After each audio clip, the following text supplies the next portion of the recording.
தொண்டமனாறு வலைக்கலை நிலையத்தினுடைய இரசாயனியல் பாடத்தினுடைய பகுதி 2ல் கட்டுரை வினாக்களுக்கான விளக்கங்கள் உங்களுக்கு விடைகளுக்கான விளக்கங்கள் தரப்பட இருக்குது. ஏற்கனவே 4 வினாக்கள் செகண்ட் பார்ட்டில் பார்த்துக்கிறோம். நாங்கள் 5லிருந்து 10 வினாக்கள் வரை இன்றைக்கான விளக்கத்தை பார்ப்போம். 5வது வினா ஒரு இரசாயன சமநிலை தொடர்பான வினா, ஏ பகுதி வினா. அவங்களுக்கு தரப்பட்டிருக்கிறது 27 பாசியில் மூடிய பாத்திரம் ஒன்றில் ஏ என்ற வாயு ஒன்று எடுக்கப்பட்டு அதனுடைய அமுக்கம் தரப்பட்டிருக்கு. அதாவது 127 பாசிக்கு வரைக்குள்ள அந்த ஏ என்பது ஒரு சமநிலைக்கு உட்படும் என்று ஒரு சமநிலை தாக்கம் ஒன்று தரப்பட்டிருக்கு. அந்த சமநிலையினுடைய மொத்த அமுக்கம் தரப்பட்டிருக்கு. அந்த சமநிலையினுடைய மொத்த அமுக்கம் ஒன்று உங்களுக்கு தரப்பட்டிருக்கு. இந்த ஏ என்பது பியாகவும் சியாகவும் பிரியடைஞ்சு ஒரு சமநிலையை உருவாக்கும். அந்த சமநிலையினுடைய மொத்த அமுக்கம் தரப்பட்டிருக்கு. முதலாவது கேள்வி சமநிலை இல்லை மொத்த மூல எண்ணிக்கை கேட்டிருக்கு. சமநிலையுடைய மொத்த மூல எண்ணிக்கை ஆரம்பத்தில் இருக்கிறது ஏ என்ற வாயு மாத்திரம்தான் இருக்குது. அதற்குரிய கனவளவு தெரியாத பாத்திரத்தின் கனவளவு நாங்கள் அந்த ஏ என்ற வாயுக்கு பிவி சமன் என்ஆர்டி என்பதை பிரிவைப்போம். ஏ என்ற வாயுக்கு பிவி சமன் என்ஆர்டி என்ற ஒரு சமன்பாட்டை நாங்கள் பிரிவைச்சோம் என்றால் அதனுடைய அமுக்கம் தெரியும், கனவளவு தெரியும், மூல எண்ணிக்கை ஆர் டி தெரியும். எங்களுக்கு அதில் வி தெரியாது. எங்களுக்கு கேள்வி சமநிலை தொகுதியினுடைய மொத்த மூல். நாங்கள் சமநிலை தொகுதிக்கு ஒரு பிவி என்ஆர்டியை பயன்படுத்துவோம். அங்கே இருக்கிற வாயுக்களுடைய மொத்த மூல எண்ணிக்கை என் டோட்டலாக வச்சிருப்போம். அதே பாத்திரம் தானே, கனவளவு அதே வி வரும். இப்போ 4 தர 15 கனவளவு வி, மொத்த மூல் R, T 400 kelvin. T 400 kelvin. 2 சமன்பாடுகள் இருக்கு. நாங்கள் 2ஐ ஒன்றால பிரிக்கிறதன் மூலம் மொத்த மூல எண்ணிக்கை எங்களுக்கு 3 மூலண்டு பேர். அங்கே இருக்கிற வாயுக்களுடைய மொத்த மூல எண்ணிக்கை எங்கள்கிட்ட எடுக்கப்பட்ட ஆரம்ப ஏயினுடைய மூல எண்ணிக்கை 2. நாங்கள் ஏற்பட்ட பிரிகை அதாவது மாற்றம் எடுத்தோம்னா இதில் -x எடுத்தோம்னா இதில் மூல் ரேஷியோக்கு ஏற்ற மாதிரி 1:2 1:1. இதில் 2x தோன்றும், இதில் x தோன்றும். அப்போ சமநிலை மூல எண்ணிக்கை 2 - x, இது 2x, இது x. எங்கள்ட மொத்த மூலன்னு நாங்கள் என் டோட்டல் வச்சது என்னவா இருக்கும்? இங்கே இருக்கிற மூல்களினுடைய மொத்த எண்ணிக்கை. இப்போ மொத்த எண்ணிக்கையை கூட்டி நாங்கள் என் டோட்டல் கண்டோம்னா எங்களுக்கு 2 + 10x வருது. அதை நாங்கள் ஏற்கனவே கண்டிருக்கோம் தானே, 3 மூலண்டு. அதில் இந்த எக்ஸை கண்டால் 0.5 மூலண்டு வருது. 0.5 மூலண்டு எங்களுக்கு வருது. அதுதானே 0.5. எக்ஸை கண்டோம்னா நாங்கள் சமநிலையில் இருக்கிற ஒவ்வொரு மூல்களினுடைய எண்ணிக்கையும் காணலாம். மொத்த மூல் நாங்களுக்கு தெரியும், அது கண்டுட்டோம். எக்ஸ் கண்டுட்டோம். அதிலிருந்து ஏபிசியினுடைய ஒவ்வொரு மூல எண்ணிக்கையும் நாங்கள் கண்டோம் என்றால் எங்களுக்கு இந்த பெருமானங்கள் கிடைக்கும். இப்போ நாங்கள் என்ன காண போகிறோம்? கேள்வி 2வது கேள்வி கேபி கேட்டுருக்கு. 2வது கேள்வி எங்கள்கிட்ட கேபி கேட்டுருக்கு. இப்போ நாங்கள் கேபி காணணும் என்றால் எங்களுக்கு பகுதி அமுக்கங்கள் தெரியணும். மற்ற அந்த பியினுடைய பகுதி அமுக்கம், மற்றது சியினுடைய பகுதி அமுக்கம், மற்றது எங்களுக்கு ஏயினுடைய பகுதி அமுக்கம் வேணும். இப்போ பகுதி அமுக்கம் காணணும்னா எங்களுக்கு மொத்த அமுக்கம் தெரியும். சமநிலையினுடைய மொத்த அமுக்கம் தெரியும். இப்போ நாங்கள் இதில் டோல்டன் பகுதி அமுக்க விதிப்படி பகுதி அமுக்கம் மூல் பின்னந்தர மொத்த அமுக்கம் ஒன்று போட்டோம் என்றால் மூல்கள் எண்ணிக்கை தெரியும் தான். அப்போ நாங்கள் பகுதி அமுக்கத்தை காணலாம். அதிலேருந்து கேபியை காணக்கூடியதாக இருக்கு. கேபியை நாங்கள் காணக்கூடியதாக இருக்கு. கேபிக்கான கோவை எழுதப்பட்டிருக்குது. வழமையாக நாங்கள் பகுதி அமுக்கம் என்றால் வாயுக்கள், அதுக்கு பகுதி நிலைகள் தேவையில்லை. 2020 நான் நினைக்கிறேன் திருப்பி அந்த பகுதி நிலைகள் போட்டுக்கிறாங்க. நீங்கள் போடுறதால பிழை இல்லை, போட்டுக்கொள்ளலாம். வாயுக்கள் தான் போடப்பட்டிருக்கு. அமுக்கம் என்பது வாயுக்கு தான். அதனால் நாங்கள் முந்தி எதிர்பார்க்கிறேன். நான் 2020ஆம் ஆண்டு திருப்பி போட்டிருக்கிறபடியே நான் இந்த முறையும் அதை ஞாபகப்படுத்துறக்கா போட்டிருக்கிறேன். அதில் மூல் பின்னம் தர மொத்த அமுக்கம், மூல் பின்னம் தர மொத்த அமுக்கம். அதில் இருந்து எங்களுக்கு பியூஸ் கேட்டுங்கள் 27 வருது. அதில் மொத்த அமுக்கம் ஏற்கனவே தரப்பட்டு இருக்குது. அதிலேருந்து நாங்கள் இந்த கேபியை கண்டமண்டா எங்களுக்கு கேபி பெருமானம் எங்களுக்கு தான் கேபி பெருமானமாக இருக்கு. பிறகு அந்த தொகுதியை என்ன செய்திருக்கிறாங்கன்னா 327 பாசிக்கு அதிகரித்த போது அங்கே உருவான பி மேலும் பிரிகைக்கு உட்படக்கூடிய இன்னொரு சமநிலையும் அங்கே ஏற்படுதான். பி என்னவா பிரியுது என்றால் அங்கே டி சொலிட்டா வருது. சொலிட்டா வரைக்கும் கவனிக்கணும். அது தொடர்பாக எங்களுக்கு எந்த விதமான தகவலும் தேவைப்படாது. என்றால் சொலிட் சமநிலையை பாதிக்காது. டி பாதிக்காது. மற்றது 2 கேஸாக இன்னொரு சமநிலை பெறப்படுது. அந்த சமநிலையுடைய மொத்த அமுக்கம் உங்களுக்கு தரப்பட்டிருக்கு. அந்த சமநிலையினுடைய மொத்த முக்கம் தரப்பட்டிருக்கு. சமநிலை தொகுதியினுடைய மொத்த மூல எண்ணிக்கையை காணட்டாம். அப்போ எங்கள்கிட்ட அந்த 327 பாசியில் இப்போ 2 சமநிலைகள் இருக்கு. 2 சமநிலைகள். ஒன்று நாங்கள் ஏற்கனவே முதல் பார்த்த ஏ வந்து பியும் சியுமாக வாரது, இங்கே இருக்கிற ஏ வந்து பியும் சியுமாக வாரது, மற்றது வந்து பி எங்களுக்கு டியும் சியுமாக வார இன்னொரு சமநிலையும் எங்கள்கிட்ட இருக்கு. இங்கே பாருங்க, அப்போ இதில் 2 சமநிலைகள் எங்கள்கிட்ட காணப்படும். ஏன்னா இதில் வந்து 2 சமநிலைகள் வந்து எங்கள்கிட்ட காணப்படுது. ஏன்னா 2 சமநிலைகள் வந்து இதில் காணப்படுது. அப்போ நாங்கள் 2 சமநிலையிலையும் இருந்து நாங்கள் மொத்த அமுக்கத்தை காணப்படும். ரைட். இப்போ எங்கள்கிட்ட ஆரம்ப மூல் 2. இப்போ 327 பாசின்னு சொன்னால் பிரிகைன்ற அளவு மாறிடும். இப்போ நான் வையண்டு எடுக்கிறோம். பிரிகைன்ற அளவை நாங்கள் வையண்டு எடுத்தோம் என்றால் சமநிலையில் இது 2 - y p சமானம் 1:2 ஒன்னுடையால் இது வந்து எங்களுக்கு என்ன வரும் என்றால் 2y உருவாகும். ஏன்னா இதில் வந்து என்ன உருவாகும்? 2y உருவாகும். இதில் வந்து y உருவாகும். இதில் உருவாகிற y இதில் இருந்து இன்னும் ஒரு மூல் பிரிகை அடையும். ரெண்டாவது சமநிலையில் அதான் நடக்கும். இப்போ ஆரம்ப மூல் அதுண்டு என்ன? 2y. அதுலேருந்து ஒரு மூல் பிரிகை அடைஞ்சால் 2 - y. டியை பற்றி எங்களுக்கு தேவையில்லை. அது திண்மமாக இருப்பதனால் அது தொடர்பாக எங்களுக்கு மூல எண்ணிக்கையோடும் போடக்கூடாது. போட்டிங்கன்னா நீங்கள் அதெல்லாம் கூட்டி விட்டுடுவீங்க. போடாமல் தான் நல்ல. இதில் 2 E கேஸ். அப்போ 2 மூல் அதில் தோன்றும். அப்போ பியினுடைய சமநிலை மூல எண்ணிக்கை இப்போ 2 - y. பியினுடைய மூல எண்ணிக்கை இப்போ 2 - y. அதுதான் நாங்கள் இங்கேயும் போடுறோம். பி என்பது ஒன்று தானே அங்கே. அப்புறம் அதுக்கு ஒரு பி இதுக்கு ஒரு பின்னு தனித்தனியாக கருதுறேன். அந்த சமநிலை தொகுதியில் ஏ கேஸ் இருக்கும், பி கேஸ் இருக்கும், சி கேஸ் இருக்கும், டி என்ற சொல்லிட்டும் இ என்ற கேஸ் தான் இருக்கும். எங்கள்கிட்ட இங்கே உருவான அந்த 2 வையில இருந்து தான் கொண்டு பிரிகடைஞ்சு போட்டு. அப்போ சமநிலை இப்போ எவ்வளோ இருக்கும்? பி 2 - y. இங்கேயும் 2 - y. அதே பி தான் இங்கேயும் இருக்கு. இப்போ சமநிலை இந்த சமநிலை மாறிலி ஒன்று இருக்கும், இந்த சமநிலைக்கு இன்னொரு மாறிலி இருக்கும். ஆனால் பி என்பது ஒன்று. நாங்கள் அங்கே இருக்கிற கூறுகளினுடைய பெருக்கங்களுக்கு இடையிலான விகிதங்களை தான் சமநிலை மாறிலிகள்னு சொல்லுவோம். இப்போ அங்கே நாங்கள் எழுதியக்க பி போடுவோம், இங்கேயும் பி போடுவோம். ஆனால் ஒரே பெருமானம் தான் நாங்கள் பயன்படுத்தி கொள்வோம். இப்போ 327 பாகசி அதுக்கு நாங்கள் மொத்தமுக்கம் தந்தபடியால் அதுக்கு ஒரு பிவி சமன் என்ஆர்டியை பயன்படுத்தி இருக்கிறோம். அதுக்கு ஒரு பிவி சமன் என்ஆர்டியை நாங்கள் பிரிவகிச்சிருக்கிறோம். அதுக்கு ஒரு பிவி சமன் என்ஆர்டியை பிரிவகிச்சிருக்கிறோம். அமுக்கம் தெரியும், கனவளவு அதே பார்த்துட்டோம். மொத்த மூல் மாறி இருக்கும். எங்களுக்கு வெப்பநிலை 600 கெல்வின். ஏற்கனவே ஒரு சமன்பாடு உண்டு, சமன்பாடு 1 இருக்குது. அந்த தான் பிரிச்சிருக்கிறோம். இது வந்து சமன்பாடு 3. ஏற்கனவே நாங்கள் ஒரு தொகுதிக்கு எழுதிக்கிறோம், சமன்பாடு 1 போட்டுக்கிறோம். 3 ஒன்றால் பிரித்தோம் என்றால் எங்களுக்கு மொத்த மூல் 5 மூல் வேறு. மொத்த மூல் 5 மூல். சரியா? இப்போ மொத்த மூல் வந்து 5 மூல் வேறு. மொத்த மூல் என்ன? அங்கே இருக்கிற சமநிலைகள் இருக்கிற கூறுகளின் மொத்த மூல் எண்ணிக்கை. பிஏ 2 தரம் கூட்டி விடுறீங்க. பிஏ 2 தரம் கூட்டக்கூடாது. பி என்பது 1 தான். அப்போ பி என்பது 2y - 1 மட்டும்தான். சரிதானே? அதில் இந்த வையை கண்டால் வை வந்து ஒரு மூல். வை தெரியுமாண்டா என்ன காணலாம்? இப்போ நாங்கள் சமநிலை இருக்க ஒவ்வொரு கூறுகளினுடைய மூல எண்ணிக்கையும் காணலாம். ஒவ்வொரு கூறுகளினுடைய மூல எண்ணிக்கை வை தெரியும் என்றால் ஒவ்வொரு கூறினுடைய மூல எண்ணிக்கையை நீங்கள் காணக்கூடியதாக இருக்கு. சரியா? இப்போ எங்களை மொத்த மூலம். ரெண்டாவது கேள்வி, சமநிலை 1க்கான கேபி. சமநிலை 1க்கான கேபி என்றா என்ன? கேபி கோவை எழுதி இருக்கிறோம். வெப்பநிலை மாறினா கேபி மாறும். அதான் கேபி டேஷ் என்று பயன்படுத்தி இருக்கிறோம். எங்களுக்கு கேபி இல்லை பௌதியமுக்கம் வேணும். பௌதியமுக்கம் என்பது என்ன?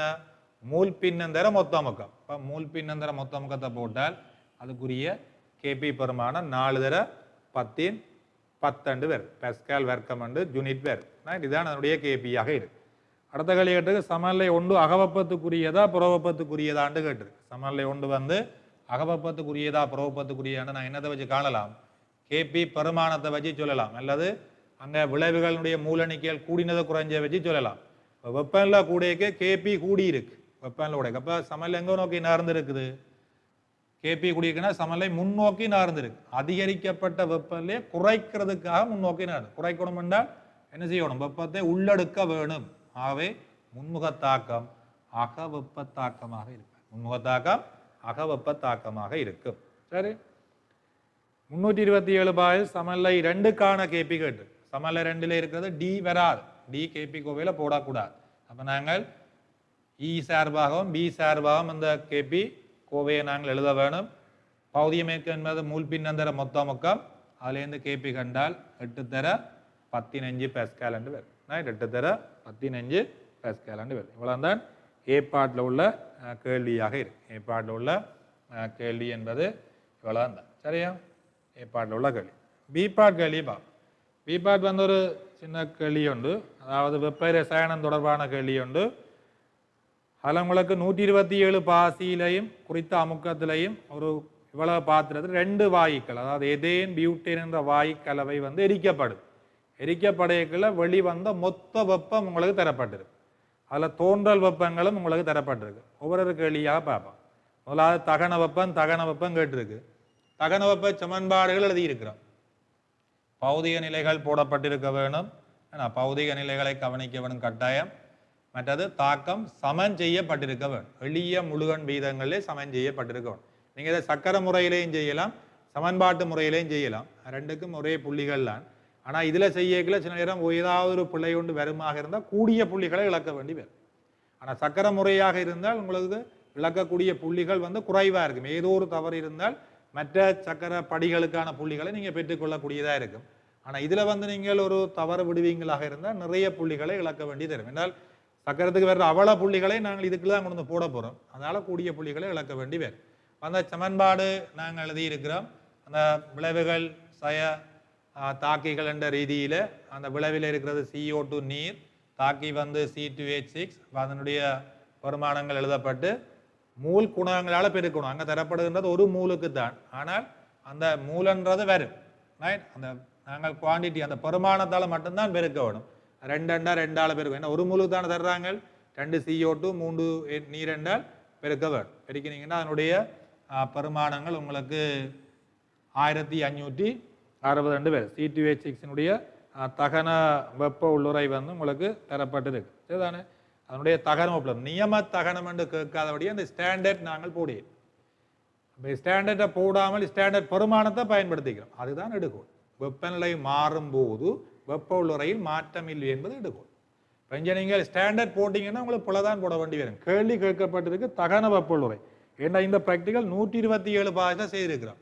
ஸ்டாண்டர்ட் என்பது 25 பாகம். இப்போ நாங்கள் இந்த பெருமானத்தை பயன்படுத்தி இருக்கிறோம். ஸ்டாண்டர்ட் பெருமானத்தை பயன்படுத்தி இருக்கிறோம். ஆனால் இங்கே எடுகோள் ஒன்று எடுத்துக்கிறோம். என்னென்றால் வெப்பநிலை மாறும் போது வெப்ப உள்ளுரை மாறவில்லை. அந்த ஒரு எடுகோளின் அடிப்படையில் பயன்படுத்திக்கிறோம். இப்போ ஸ்டாண்டர்ட் நாங்கள் இங்கே போடேன். ஒன்றுக்கும் ஸ்டாண்டர்ட் போடாமல் செய்கிறோம். ஏனென்றால் 127 பாகத்து தானே அவை ஸ்டாண்டர்ட் கேட்கறது பொருத்தம் இல்லை. ஆகவே தகன வெப்ப உள்ளுரை என்றுதான் ரெண்டும் கேட்கப்பட்டிருக்கு. அதே விஷயம்தான் இங்கே தகன வெப்ப உள்ளுரையான் கேட்கப்பட்டிருக்கு. தகன சமன்பாடு சமப்படுத்தப்பட்டு எழுதப்பட்டிருக்கு. விளைவுகளினுடைய தோன்றல் வெப்பத்திலிருந்து தாக்கிகளின் தோன்றல் வெப்பத்தை கழிப்பதன் மூலம் அந்த தாக்கத்தினுடைய RX எண்ணை காணலாம். ஏன்னா அது வந்து இங்கே தகன வெப்பமாக இருக்கு. ரியாக்ஷனுடைய வெப்பலுரையை காணலாம். அது இங்கே தகன வெப்பமாக இருக்கு. நீங்கள் இதில் RX என்று போட்டாலும் பிரச்சனை இல்லை. கேள்வி தகனம் என்றபடியால் தகன வெப்பலுரை என்று கடைசியாக முடிக்கலாம். அதில் பிரச்சனை. அப்போ ரெண்டினுடைய தகன வெப்பலுரையும் காணப்பட்டிருக்கு. வாயுக்கலவையில் C2H6 மூல் பின்னம். இப்போ எங்களுக்கு தெரியும் இது ஒரு மூல் தகனம் அடைஞ்சால் இவ்வளவு வெப்பம் வெளிவரும், இவற்றை ஒரு மூல் தகனம் அடைஞ்சால் இவ்வளவு வெப்பம் வெளிவரும் என்று தெரியும். இப்போ நாங்கள் வந்து இந்த வாயு தொகுதியை பார்த்தீங்கன்னா அதனுடைய அமுக்கம் தெரியுது, எங்களுக்கு கனவளவு தெரியுது, R தெரியும், T தெரியும். அப்போ நாங்கள் அந்த வாயு கலவை 2 வாயினுடைய மொத்த மூலணிக்கையை காணலாம். 2 வாயினுடைய மொத்த மூலணிக்கையை அந்த வாயு கலவைக்கு ஒரு PV = NRT ஒன்றை நீங்கள் பிரயோகிக்கிறதன் மூலம், ஏன்னா வாயு கலவைக்கு PV = NRT என்ற ஒரு சமன்பாட்டை பிரயோகிக்கிற மூலம் 2 வாயினது ஏன்னா பியூட்டேன்டையும் ப்ரோப்பேன்டையும் மொத்த மூலணிக்கையை காணலாம். அதில் ஏதோ ஒரு கொஞ்சம் மூல ஒரு ஆள்கிட்டையும் மற்றவராக இருக்கும். அதுதான் எடுத்துருக்கிறோம். C2H6 மூலணிக்கை X என்க. அவற்றை மூல X இருந்தால் மற்றவர் என்னவா இருக்கும்? 2 - X இருக்கும். ஏன்னா மொத்த மூல் 2 தானே, மொத்த மூல் 2. அப்போ எங்கள்கிட்ட வந்த மொத்த வெப்பம் தரப்பட்டிருக்கு. எது? இவரையும் இவரையும் எரிக்கைக்கு, இவற்றை X மூலை எரிக்கையையும் அவற்றை 2 - X மூலையும் எரிக்கையையும் வந்த மொத்த வெப்பம் எங்களுக்கு தெரியும். எங்களுக்கு தெரியும் ஒரு மூலை எரிக்கைக்குள்ள எவ்வளவு வெப்பம் வரும்னு தெரியும். அப்போ நாங்கள் X மூலை எரிச்சு எவ்வளவு வரும்னு தெரியுங்க தானே. அப்போ ஒரு மூலை எரிக்கைக்கு 1560 X மூலை எரிக்கைக்கு எவ்வளவு? ஒரு மூலை எரிக்கைக்கு 2877 2 - X எரிக்கைக்கு எவ்வளவு? 2ஆலையும் வார மொத்த வெப்பம் உங்களுக்கு தரப்பட்டிருக்கு 3778.5 கிலோ ஜூல். அதுலேருந்து எக்ஸா கண்டிருக்கிறோம். அங்கே பாருங்க 3778.5 கிலோ ஜூல் வெப்பம் வெளிவிடப்பட்டது. தகன வெப்பம் என்றால் வெப்பம் வெளிவேறு. இங்கேயும் வெப்பம் வெளிவந்த வெப்பம், இங்கேயும் வெளிவந்த வெப்பம். நீங்கள் மைனஸ் போறோம்னா எல்லா இடம் போட வேணும். வெளிவந்த வெப்பம் என்று சமப்படுத்தினா மைனஸ் தேவையில்லை. வெளிவந்த வெப்பம் தானே. ஆகவே 1560. இதுவும் 2877. இதுவும் அதே பெருமானம் போடப்பட்டிருக்கு என்றால் வெளிவந்த வெப்பம். ஆகவே மைனஸ் குறி அங்கே கண்டபடியே அதே அப்படியே போட்டிங்கன்னா பிழைச்சிப்போம். வேண்டாம் நீங்கள் இங்கே மைனஸ் போட விடும். அங்கே வெளிவந்த வெப்பம் தானே ப்ளஸில் தந்துருக்கு. அங்கே ப்ளஸ் குறியே மைனஸ் குறி தரையிருந்து கேட்குறேன். அங்கே வந்து வெளிவந்த வெப்பம்னா மைனஸ் போடக்கூடாது. மைனஸும் போட்டால் உள்ளெடுக்கப்பட்ட வெப்பமாக போடும். அதுலேருந்து நாங்கள் எக்ஸா கண்டால் எங்களுக்கு 1.5 பேர். எக்ஸா கண்டிங்கன்னா எங்களுக்கு 1.5 பேர். அப்போ எக்ஸ் தெரியும் என்றால் எங்கள் ரெண்டினுடைய மூலெண்ணிக்கையும் தெரியும்.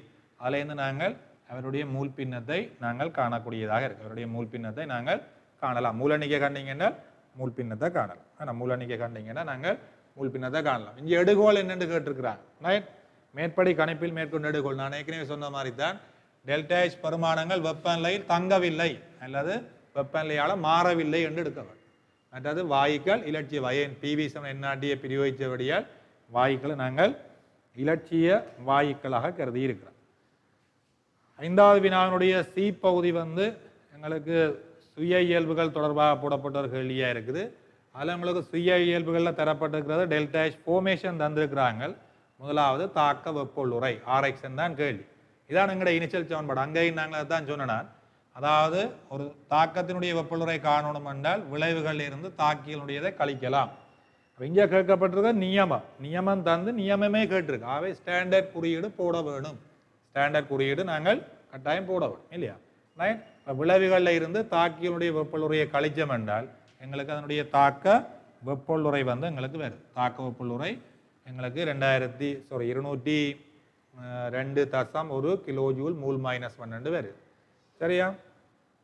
அதே மாதிரி எங்களுடைய அடுத்த கேள்வி கேட்கப்பட்டிருக்குது என்றால் மேற்படி தாக்கத்தின் டெல்டா எஸ் உங்களுக்கு தந்திருக்கணும்.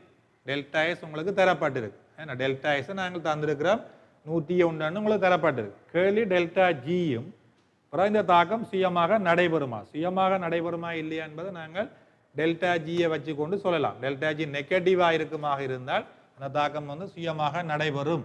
இப்போ நாங்கள் டெல்டா ஜியை காண்றோம். டெல்டா எச் இங்கே கண்டுட்டோம். டெல்டா எஸ் தெரியும், வெப்பநிலை தெரியும். ஆகவே டெல்டா ஜியை காண்றோம். டெல்டா ஜி எங்களுக்கு நெகட்டிவ்ல வருது. ஆகவே இந்த வெப்பநிலையில் இந்த தாக்கம் சுயமாக நடைபெறும். இந்த தாக்கம் வந்து சுயமாக நடைபெறும். சரிதானே. இந்த 3 பகுதிகளும் ஒரு இலகுவான பகுதிகள். எந்த விதமான ஒரு கஷ்டமான கேள்வியில் வளமையான ஒரு பேட்டர்னில் உள்ள கேள்வி. சரிதானே.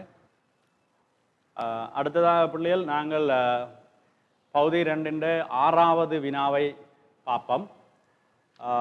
6வது வினாவிலே முதலாவது கேள்வி உங்களுக்கு கேட்கப்பட்டது 25 பாகை சி வெப்பநிலையிலே மக்னீசியம் ஐதரோக்சைடு திண்மத்தின் கரை திறன் பெருக்கம் 4 தர 10⁻12 மோல் கனம் டெசிமீட்டர் -9 ஆகும்.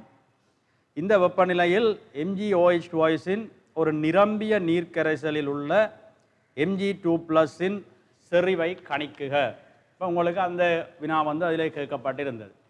இப்போ நாங்கள் அதன் அடிப்படையில் நீங்கள் பார்த்தீங்கள் என்றால் முதலாவது நாங்கள் இந்த மக்னீசியம் ஐதரோக்சைடு திண்மம் நீரிலே ஒரு அரிதாக கரைகின்ற ஒரு பதார்த்தம். ஆகவே அது நீரில் அரிதாக கரைந்தால் மக்னீசியம் 2+ என்ற அயனையும் OH- என்ற அயனையும் விடுவிக்கும். அது அதனுடைய பீசமான குணகத்தின் அடிப்படையில் அங்கே 2 OH- அயன்களை கரைசலுக்குள்ள விடுவிக்கும். மிக சொற்ப அளவில் தான் இந்த அயன்களை அது நீர்க்கரைசலுக்கு விடுவிக்கும். ஆகவே இந்த அயன்களுக்குரிய கரைதிறன் பெருக்கம் நிரம்பிய கரைசல்கள் என்பதன் கருத்து அதுக்கு மேலே நீங்கள் திண்ம பதார்த்தங்களை இடுகின்ற பொழுது அது கரையாத தன்மையை கொண்டிருக்கும். ஆகவே இவ்வாறான ஒரு நிரம்பிய கரைசல்களிலே அதனுடைய அயன் கரைதிறன் பெருக்கத்துக்கான கோவை இவ்வாறு நீங்கள் எழுதலாம். அது உங்களுக்கு தெரியும். இப்போ நீங்கள் கரைதிறனை நாங்கள் இங்கே எக்ஸ் என்று எடுத்திருக்கின்றோம் இந்த இடத்துல. ஆகவே அதனுடைய கரைதிறன் அதனுடைய 2 மடங்காக இருக்கிறது, 2x ஆக. ஆகவே நாங்கள் இங்கே Mg2+ செறிவுக்கு அந்த கரைதிறனையும் இங்கால அந்த மற்ற 2x கரைதிறனையும் நாங்கள் அதிலே காட்டியிருக்கிறோம். இப்போ நீங்கள் இதனுடைய பெருக்கத்தை கவனித்தீங்கள் என்றால் 4x வர்க்கம் இங்கால ஒரு இந்த எக்ஸோட சேர்ந்தால் அங்கே 4x கனம் என்று உங்களுக்கு அதில் இருந்திருக்கும். ஆகவே அந்த 4x கனத்தையும் நீங்கள் 4 தர 10⁻12 என்ற இந்த கோவை கரைதிறன் பெருக்கத்துக்கு சமப்படுத்தி இருந்தால் எங்களுக்குரிய இறுதி விடையாக இந்த எக்ஸை நீங்கள் கண்டிருக்கலாம். இதுதான் உங்கள்கிட்ட கேட்ட முதலாவது வினா. அதாவது எக்ஸ் என்பது அந்த Mg2+ என்ற கரைதிறன், MgOH twice என்ற கரைதிறன் எக்ஸ். உங்கள்கிட்ட கேட்ட கேள்வி அதில் உள்ள Mg2+ என்ற செறிவு. ஆகவே அது அதே செறிவில் காணப்பட்டிருக்கிறது. ஏனென்றால் உங்களுடைய இந்த பீசமானத்தில் இது எக்ஸ் என்று நீங்கள் அங்கே நாங்கள் கருதி இருந்தோம் என்றால் அதுவும் எக்ஸ் தான். ஆகவே அதை நீங்கள் அங்கே கொடுக்கலாம். இரண்டாவது வினா, 25 பாயசியில் Mg2+ செறிவை அரைவாசி ஆக்குவதற்கு. அப்போ நாங்கள் என்ன செய்கிறோம் என்றால், உங்களுக்கு இதில் அந்த Mg2+ என்றதை நீங்கள் கவனித்து பார்த்திருந்தீங்கள் என்றால், Mg2+னுடைய செறிவு வந்து உங்களுக்கு இதில் தெரிஞ்சது 1^10⁴ mole decimetre minus 3. 1^10⁴ mole decimetre minus 3 என்ற செறிவு இருந்தது. இப்போ அதனுடைய செறிவை நீங்கள் அரைவாசி ஆக்குறீர்கள், இவருடைய செறிவை நீங்கள் அரைவாசி ஆக்குறீர்கள் என்றால் அது எவ்வாறு இருக்கிறீர்கள்? அரை தரம் 10⁴ மோல் டெசிமீட்டர் மைனஸ் 3 ஆக கொண்டு வாரீர்கள்.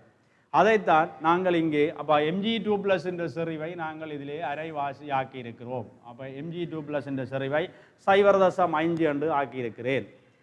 சரியா? இப்போ செறிவை தான் நீங்கள் அரைவாசி ஆக்கி வச்சிருக்கிறீர்கள். வெப்பநிலையில் நீங்கள் ஒன்றும் செய்யவில்லை.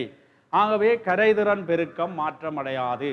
அது இவ்வாறு கரைதிறன் பெருக்கம் மாற்றமடையாத சந்தர்ப்பத்தில் இப்போ நீங்கள் அரைவாசி ஆக்கின்ற பொழுது அந்த OH- அயன்கள் என்ற செறிவை நீங்கள் இங்கே காணலாம். சரியா? அப்போ OH- வர்க்கம் அங்கே இருந்திருக்கு அந்த கோவையின் அடிப்படையில். அப்போ OH- வர்க்கத்துக்குரிய பெறுமதி இதில் உங்களுக்கு தெரியும். ஆகவே OH- நீங்கள் அதனுடைய விடைகளை இங்கே நீங்கள் கண்டெடுத்து கொள்ளலாம். இப்போ எங்களுக்கு தெரியும் எப்படி என்று சொன்னால், இதில் தான் மிக கவனமாக இருக்க வேணும். இப்போ நாங்கள் மேலதிகமாக இவ்வளவு OH- சேர்த்திருக்கிறோம். இந்த செறிவை எவ்வாறு நீங்கள் அரைவாசி ஆக்கினீர்களாக இருந்தால், NaOH சோடியம் ஹைட்ரோக்சைட்டை சேர்ப்பதன் மூலம் செறிவை அரைவாசி ஆக்கியிருக்கிறீர்கள். இந்த தாக்கத்தில் OH- இந்த செறிவை நீங்கள் அதிகரித்தால் தாக்கம் இங்கே வரும். அப்போ மெக்னீசியம் ஹைட்ரோக்சைடு என்ற கரைதிறன் அந்த கார ஊடகம் என்ற NaOH குறைவாக இருக்கும். விளங்குதா? ஆகவே அப்போ நாங்கள் மேலதிகமாக அங்கே OH- சேர்க்கிறோம். ஆகவே நாங்கள் மேலதிகமாக சேர்த்த OH- எவ்வளவு என்றால், இந்த 2.83 என்ற இந்த நீங்கள் கண்ட OH- இருந்து இங்கே நீங்கள் கவனிச்சு பாருங்கள், மெக்னீசியம் ஹைட்ரோக்சைடு என்ற செறிவை நீங்கள் அரைவாசி ஆக்குறீர்கள். அப்போ அது முதல்ல இருந்தது எப்படி என்று சொன்னால் 1^10⁴ மோல் டெசிமீட்டர் மைனஸ் 3 இருந்தது. இப்போ நீங்கள் அதிண்ட செறிவை அரைவாசி ஆக்குறீங்க. அதிண்ட செறிவை அரைவாசி ஆக்க ஆரம்பத்தில் இது 1^10⁴ என்றால் OH- எவ்வளவு இருந்திருக்கும்? 2^10⁴ என்று இருந்திருக்கும். விளங்குது? அது 2^10⁴ என்று இருந்திருக்கும். இது 1^10⁴ என்றால் OH- 2x தானே. அப்போ அது 2^10⁴ என்று இருந்திருக்கும். இப்போ அதுவும் அரைவாசி ஆகும். அப்போ அது 1^10⁴ என்று தான் வரும். இதுதான் கவனமாக இருக்கும். ஆகவே நீங்கள் கண்ட இந்த மொத்த OH- செறிவில் இருந்து அந்த அங்கே அரைவாசி ஆக்கப்பட்ட அந்த 1^10⁴ என்ற அந்த செறிவை கழிச்சிங்கள் என்றால் மேலதிகமாக நீங்கள் சேர்த்த அந்த OH- செறிவு உங்களுக்கு இதில் கிடைக்குது. மேலதிகமாக நீங்கள் சேர்த்த அந்த OH- செறிவு வந்து உங்களுக்கு அதில் கிடைக்கும். சரியா? நீங்கள் மேலதிகமாக சேர்த்து கொண்ட அந்த OH- செறிவு வந்து இங்கே பாருங்க இதில் கிடைச்சிருக்கு. அதை நீங்கள் பார்க்கலாம். ஆகவே செறிவு தெரிந்தால் 1 மோல் 1 டெசிமீட்டர் கணத்தில் உங்கள்கிட்ட கேட்ட கேள்வி அதில் வர என்றால் 1 டெசிமீட்டர் கணத்தில் சேர்க்க வேண்டிய NaOH எவ்வளவு? அப்போ 1 டெசிமீட்டர் கணத்தில் அதன் மூலும் இதுவாகத்தான் இருக்கும். இங்கே இருக்கு. இதுதான் அந்த 1 டெசிமீட்டர் கணத்தில் உள்ள அவற்ற மூல். இதுதான் அந்த 1 டெசிமீட்டர் கணத்தில் உள்ள மூலாக இருந்திருக்கு. ஆகவே நீங்கள் சோடியம் ஹைட்ரோக்சைடுன்ற மோலமேஸ் மூலக்கூற்று திணிவால நீங்கள் அதை பெருக்கி இருந்தீங்கள் என்றால், சோடியம் ஹைட்ரோக்சைடுன்ற மூலக்கூற்று திணிவால நீங்கள் அதை பெருக்கி இருந்தால் உங்களுக்கு அதுக்குரிய அந்த விடையை அங்கே எடுத்திருக்கலாம். இங்கே இருக்கு. இதால் பெருக்கிறீங்கள் என்றால் நீங்கள் அந்த சோடியம் ஹைட்ரோக்சைடுன்ற அந்த திணிவை நீங்கள் காணலாம். அப்போ அது வந்து உங்களுக்கு கண்டால் அதான் நாங்கள் கண்டெடுத்திருக்கிற விடை 7.32 என்று சொல்லி இந்த விடையை நீங்கள் கண்டெடுக்கலாம். சரியோ? அது இங்கே வந்து கிராமில் தரப்பட்டது. மில்லி கிராமில் கேட்டிருந்தால் நீங்கள் மில்லி கிராமிலே அதை கொடுத்திருக்க வேண்டும், அல்லது கிராமிலே என்றால் நீங்கள் கிராமிலேயே அதை கொடுத்து விடலாம், அதில் பிரச்சனை இல்லை. அடுத்ததும் ஒரு நல்ல கேள்வி ஒன்று உங்களுக்கு அதில் அறிமுகப்படுத்தப்பட்டிருந்தது, கவனிங்கோ. ரைட், இந்த இடத்துல நீங்கள் பார்த்தீங்கள் என்றால் அந்த வினாவை ஒருக்கா கவனிப்போம். MgCl2வின் 0.02 மோல் டெசிமீட்டர் -3 கரைசலின் 500 சென்டிமீட்டர் கனத்தையும் இப்போ நாங்கள் இதில் பார்க்குறோம். MgCl2 0.02 மோல் டெசிமீட்டர் -3 500 சென்டிமீட்டர் கனத்தையும் NH4OH சரியா அமோனியம் ஐதரோக்சைட்டினுடையது, அமோனியம் ஐதரோக்சைட்டின் 0.2 மோல் டெசிமீட்டர் -3 500 சென்டிமீட்டர் கனத்தையும் கலந்து தயாரிக்கப்பட்ட ஒரு கரைசலில், அப்போ இதை நீங்கள் கரைந்து இந்த கரைசலை கலந்து தயாரித்தீங்கள் என்றால் உங்களுக்கு என்னென்று எதிர்பார்த்திருப்பீர்கள்? MgOH twice அது வீழ்வடிவோ இல்லையோ என்றதை நீங்கள் ஆராய வேண்டும். அடுத்ததாக எங்களுக்கு NH4Cl, சரி அதை சமப்படுத்திக் கொள்ளலாம் நீங்கள் பின்னர், நான் விளக்கத்துக்காக அதை எழுதுகிறேன் சும்மா. NH4Cl அப்போ நீங்கள் இதை சமப்படுத்த வேணுமென்றால் இதில் வேணுமென்றால் 2 மூலை போட்டிருந்தால் இங்கே அந்த 2 கொடுக்க வேணும். இதுதான் அந்த தாக்கம். அப்போ MgOH, இப்போ அவற்ற கேள்வி என்னென்றால் இந்த MgOH twice என்றது ஒரு வீழ்வடிவு தானே, ஆனால் இங்கே இந்த வீழ்வடிவு வரக்கூடாது. இந்த வீழ்வடிவை தடுப்பதற்கு தேவைப்படும் திண்ம NH4Clஇன் ஆக குறைந்த செறிவை காண்க என்று கேட்டு. அப்போ இந்த வீழ்வடிவு எப்போ வரும் என்று சொன்னால் இந்த MgOH twice சரிதானே வீழ்வடிவை தடுக்க வேணும், சரிதானே. அப்போ வீழ்வடிவை தடுக்க வேணும் என்றால் என்ன செய்யணும்? அதன் கரதிறன் பெருக்கம் இது மாறி போடப்பட்டிருக்க வேண்டும். வீழ்வடிவை தடுக்க வேணும் என்று சொன்னால் என்ன நடந்திருக்க வேண்டும் என்றால் அதன் கரதிறன் பெருக்கம் அயன் பெருக்கம் அல்லது அயன்களினுடைய பெருக்கம் இந்த கரதிறன் பெருக்கத்தை விட குறைவாக இருந்திருக்க வேண்டும் வீழ்வடிவாதல் நிகழ வேண்டும் என்றால், அல்லது கரைதிறன் பெருக்கம் இந்த அயன் பெருக்கங்களை மீறி இருந்தால் அங்க வீழ்வடிவு இருக்காது. அப்ப அது எப்படி இருக்கலாம்னா சமனாக இருந்தால் நிரம்பிய கரைசல், அதை விட்டு மேவி இருந்தாலும் அங்க வீழ்வடிவு இருக்க இயலாது. சமனாக இருக்கிறது ஒரு இல்லை நிலை. அப்ப நாங்கள் என்ன செய்கிறோம் என்றால் இந்த வீழ்வடிவு உருவாக கூடாது என்று சொன்னால் இதன் அயன்கள பெருக்கம் சிறிது அல்லது சமன் இப்படி இருக்கும். அப்ப இந்த ஒரு வீழ்வடிவு ஆகாமல் இருக்கிறதற்குரிய அந்த ஒரு உயரிய நிபந்தனை எப்படி இருந்திருக்கலாம் என்றால் இதை விட சின்னனா இந்த KSBயை விட இந்த பெருமானம் சின்னனா இருந்தாலும் வீழ்வடிவு வராது, அல்லது சமனா இருந்தாலும் வீழ்வடிவு வராது. அதை விட ஒரு துளி கூடினாலே வீழ்வடிவு வரத்தான் பார்க்கும். ஆகவே நாங்கள் இதில் போட வேண்டியது இந்த இடத்துல மேக்சிமம், சரிதானே. இதில் நாங்கள் பாதிக்க வேண்டியது மேக்சிமம் கண்டிஷன் எப்படி இருக்கும் என்றால் இந்த Mg2+OH- இந்த வர்க்கம் சமன் KSB என்று எடுக்கிறோம். இதில் இருந்து நாங்கள் என்ன செய்கிறோம் என்றால் Mg2+ இந்த செறிவு இங்கே பாருங்க, Mg குளோரைடு இல்லை, இதில் செறிவு தெரியும், கனளவு தெரியும். ஆகவே நாங்கள் நேரடியாக கொண்டு வந்து அதில் மூலை காண்றோம். முதலாவது சரியா Mg2+ என்ற மூலை காண்றீங்க. Mg2+ மூலை கண்டால் அடுத்தது நாங்கள் செய்ய போகிறோம் மொத்த கனளவு இங்கே 500, இதிலே 500 மொத்த கனளவு இப்போ 1 டெசிமீட்டர் கனமாக வருது, சரியா. அப்போ அதின் செறிவை நீங்கள் காணலாம், நேரடியாக அதின் செறிவுக்கு போகலாம். அதான் நாங்கள் இங்கே அடுத்ததுக்கு போக போகிறோம், சரியா. ரைட். அப்போ இப்போ இங்கே பாருங்க Mg2+ இந்த செறிவு அந்த கனளவால் நாங்கள் பிரித்தால் Mg2+ இந்த செறிவை காணலாம்.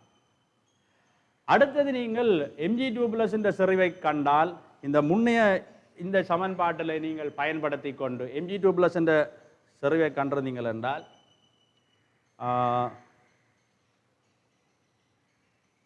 ரைட் Mg2+ என்ற செறிவை நீங்கள் கண்டிருந்தீங்களா? இங்கே பாருங்க இந்த சமன்பாடு இங்கே இதில் எடுத்து வச்சிருக்கிறீர்கள். ரைட். இந்த சமன்பாட்டில் Mg2+ என்ற செறிவை நீங்கள் போடுறீங்கள். KSB வெப்பநிலை மாறாதபடியால் மாறாது. ஆகவே OH- வர்க்கத்துக்குரிய ஒரு கோவை ஒன்றை நாங்கள் இங்கே பெற்றுக்கொண்டோம். இந்த இருக்கு, இதை நீங்கள் இதில் பெற்றுக்கொண்டீங்க. இதில் இருந்து நீங்கள் அந்த OH- இந்த செறிவை நீங்கள் காணலாம். ரைட். சரியா?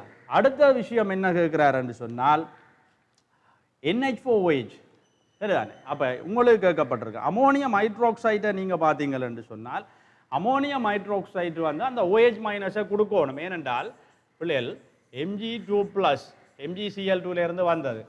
OH மைனஸ் அமோனியம் ஹைட்ரோக்சைட்டால் வழங்கப்பட்டது. இவர் சேரைக்குள்ள தான் உங்களுக்கு என்ன வரும் என்று எதிர்பார்த்தாங்க, MgOH என்று எதிர்பார்த்தாங்க. அப்ப இந்த அமோனியம் ஹைட்ரோக்சைடு தான் இந்த OH மைனஸை வழங்கியது. ஆகவே இந்த அமோனியம் ஹைட்ரோக்சைடு எவ்வளவு OH மைனஸை வழங்குகிறது அதுகள் சம்பந்தமாக அல்லது அதன் செறிவை நாங்கள் காண வேண்டியதாக இருக்கும். ஆகவே NH4OH ஒரு மென் மூலம் நீர்க்கரைசல்களிலே இவ்வாறு பகுதியாக அயனாக்கமடையும். அதிலிருந்து அதனுடைய KB பெருமானத்தை நீங்கள் காணலாம். இதிலிருந்து NH4+ என்ற அயன் என்ற செறிவை நாங்கள் காண முற்படுகின்றோம். அதுக்கு இந்த கோவையை நீங்கள் எழுதுகிறீர்கள். ஆனால் எங்களுக்கு ஒரு எடுகோல் ஒஸ்வால்ட் என்ற ஐதாக்கல் விதியால் அந்த எடுகோலை நாங்கள் பிரயோகிக்கிறோம். அமோனியம் ஹைட்ரோக்சைடு இங்கே போட்டப்பட்டிருக்கிற இந்த கோவை எங்கே இருக்கு? அமோனியம் ஹைட்ரோக்சைடினுடைய இனிஷியல் ஆரம்ப செறிவு வந்து அண்ணளவாக அமோனியம் ஹைட்ரோக்சைடின் சமநிலை செறிவுக்கு சமன் என்று நாங்கள் எடுக்கிறோம். சரியா? அதில் நீங்கள் பார்த்தீங்கள் என்றால் மேற்கொண்டு சரியா? இப்போ நாங்கள் பார்ப்போம். அப்போ சமநிலை செறிவுக்கு நீங்கள் எடுத்திருக்கிறீர்கள் சமனன்.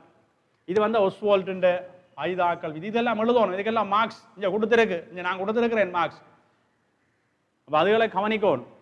அப்போ இதில் இருந்து நீங்கள் NH4OH என்ற ஆரம்ப செறிவு NH4OH நீங்கள் காண வலிக்கிட்டீங்கள் என்றால் ஆரம்ப செறிவு காணணும். அதுக்கு உங்களுக்கு தந்திருக்குது NH4OH என்ற செறிவு தந்திருந்தனான், அதன் கனளவு தந்திருந்தனான், மொத்த கனளவு 1. ஆகவே இதனுடைய செறிவை நீங்கள் கண்டுட்டீங்கள். Mg2+ என்ற செறிவு கண்ட மாதிரி இதன் செறிவை நீங்கள் காணுவீங்க. அப்போ இதை நீங்கள் இங்கே கண்டாச்சு. இப்போ இங்கே கண்டால் இனி நாங்கள் இந்த கோவையில் அப்ளை பண்ண போகிறோம். இங்கே இருக்கு இந்த கோவை. இந்த கோவையில் இதை பிரதியிட போகிறோம் கண்ட பெறுமதி. அதன்படி பார்த்தீங்கன்னா NH4+ சமன் KB பெருமானம் உங்களுக்கு தந்திருந்தவர். உங்களுக்கு அதில் கேபியின் வேல்யூ தந்திருந்தது 1.6 தர 10⁵5. நான் அதை 16 தர 10⁵6 சுருக்கல் இலகுவலுக்காக அப்படி போடப்பட்டிருக்கிறது. அதை போட்டிருக்கிறோம். NH4OH செறிவு நீங்கள் கண்டு வச்ச நீங்கள் அதை இங்கே கொடுத்திருக்கிறீர்கள். சரியா? அடுத்ததாக நாங்கள் போட்டுக்கொண்ட விஷயம் அந்த OH- இந்த செறிவு. OH- இந்த செறிவு நீங்கள் அங்கே முன்னுக்கு கண்டு வச்சிருந்த நீங்கள். அப்போ அதையும் கொண்டு இங்கே நாங்கள் அப்ளை பண்ணுறோம். OH- இந்த செறிவை நீங்கள் இதில் அப்ளை பண்ணியிருக்கிறீர்கள். ஸோ அதில் இருந்து நீங்கள் நாங்கள் இந்த MgCl2 NH4OH ரைட் OH- இந்த செறிவை நாங்கள் முன்னுக்கு கண்டிருக்கிறோம். அப்போ அந்த செறிவையும் கொண்டு இதில் நீங்கள் பிரதியிட்டிருந்தால் நேரடியாக நீங்கள் இந்த NH4+ இந்த செறிவை காணலாம். சரியா? அப்போ NH4+ இந்த செறிவை கண்டிருந்தால் நாங்கள் இப்போ அதன் மூல மேசால பெருக்கி இருந்தால் இங்கே பாருங்க இதன் திணிவுக்கு அதன் NH4Cl என்ற மூல மேசால பெருக்கி அதன் திணிவையும் நீங்கள் கண்டுகொள்ளலாம். இதுதான் இந்த விடயம்.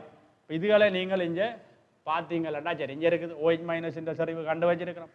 அந்த OH- இந்த செறிவை தான் நான் இங்கே உணர்ந்து போட்டிருக்கிறேன். ஏனென்றால் இங்கே இருக்கு இந்த கோவையில் இதை போட்டு நீங்கள் இதை காணலாம்.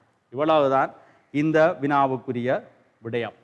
இதுகளை நீங்கள் மிக கவனமாக ஒருக்கா ஆராய்ந்து வைத்துக் கொள்ளுங்க. ரைட். அடுத்த வினா. ஓகே, அடுத்ததை பாருங்க. பி பகுதி.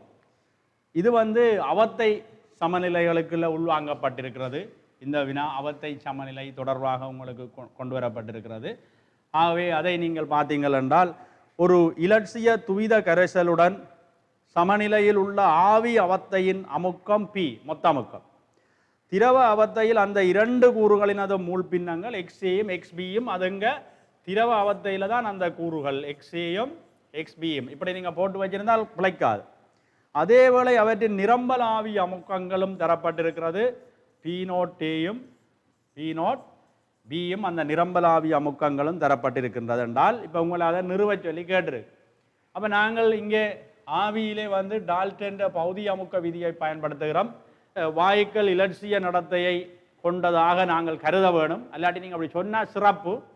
அதில் இருந்து இப்போ மொத்த அமுக்கம் வந்து இங்கே நாங்கள் ரவோல்ட்டின் விதியை பிரயோகித்து இதில் நான் எழுதியிருக்கிறேன். அதை நான் நேரடியாக தந்திருக்கிறேன். நீங்கள் நேரடியாக ரவோல்ட்டின் விதிக்கு நீங்கள் போட்டால் PA சமன் கரைசலிலே அதன் மூல் பின்னம் தர மொத்த அமுக்கம் ஏ என்று போடுவீங்கள். அது மாதிரி PBக்கு பிஏ போடுறீங்க. அதை அங்கே போட்டு இருக்கிறோம். அதை போட்டு நீங்கள் சுருக்கி இந்த விடையை கொடுக்கலாம். இது இலகுவானது. சரியா? ரைட். அதை நீங்கள் அங்கே கொடுத்துடுறீங்க. அடுத்த வினா, இரண்டாவது வினா என்ன கேட்கப்பட்டிருக்கிறது என்று சொன்னால் 60 பாகை சியில் பென்சீன் தொலுயின் அடங்கும் துவித இலட்சிய கரைசலிலே. அப்போ எங்களுக்கு 60 பாகை சியில் 60 டிகிரி செல்சியஸில் பென்சீனும் இவ்வாறு தொலுயினும் அடங்குற அந்த ஒரு ஐடியல் சொல்யூஷன் இலட்சிய கரைசலிலே 2 மடங்குற அந்த இலட்சிய கரைசலிலே 5 தர ஆவியின் மொத்த அமுக்கம், அந்த மொத்த அமுக்கம் பண்றது இந்த பி இங்கே இருக்கு. பியை நான் இங்கே எழுதியிருக்கேன். இந்த பி ரைட். அது வந்து 5 தர 14 பாஸ்கல் என்று எடுத்திருக்கிறேன். அடுத்ததாக பென்சீன் தொலுயின் ஆகியவற்றின் நிரம்பல் ஆவி அமுக்கங்கள் தந்திருக்கிறார். ஆகவே P0 B நான் பென்சீன் நிரம்பல் ஆவி அமுக்கம், ஏ வந்து இங்கே இருக்கு தொலுயின் நிரம்பல் ஆவி அமுக்கம், மீண்டும் பென்சீன் அதில் உங்களை நீங்கள் பார்த்தீங்கள் என்றால் பென்சீன் தொலுயின் ஆகியவற்றின் நிரம்பல் ஆவி அமுக்கங்களை இப்படி எடுத்திருக்கிறார். தொலுயின் நிரம்பல் ஆவி அமுக்கத்தை 3 தர 14 என்று எடுத்திருக்கிறார். பென்சீன் நிரம்பல் ஆவி அமுக்கத்தை 6 தர 14 என்று எடுத்திருக்கு. அந்த ஈக்குவேஷன்ல போடுவோம். அந்த முறையே தான் தந்திருக்கிறார். அப்போ இங்கே பாருங்க, இதில் பென்சீன் தொலுயின் ஆகியவற்றின் நிரம்பல் ஆவி அமுக்கம் 6.0 தர 14. சரியா? தொலுயினுக்கு 3 தர 14. ரைட்.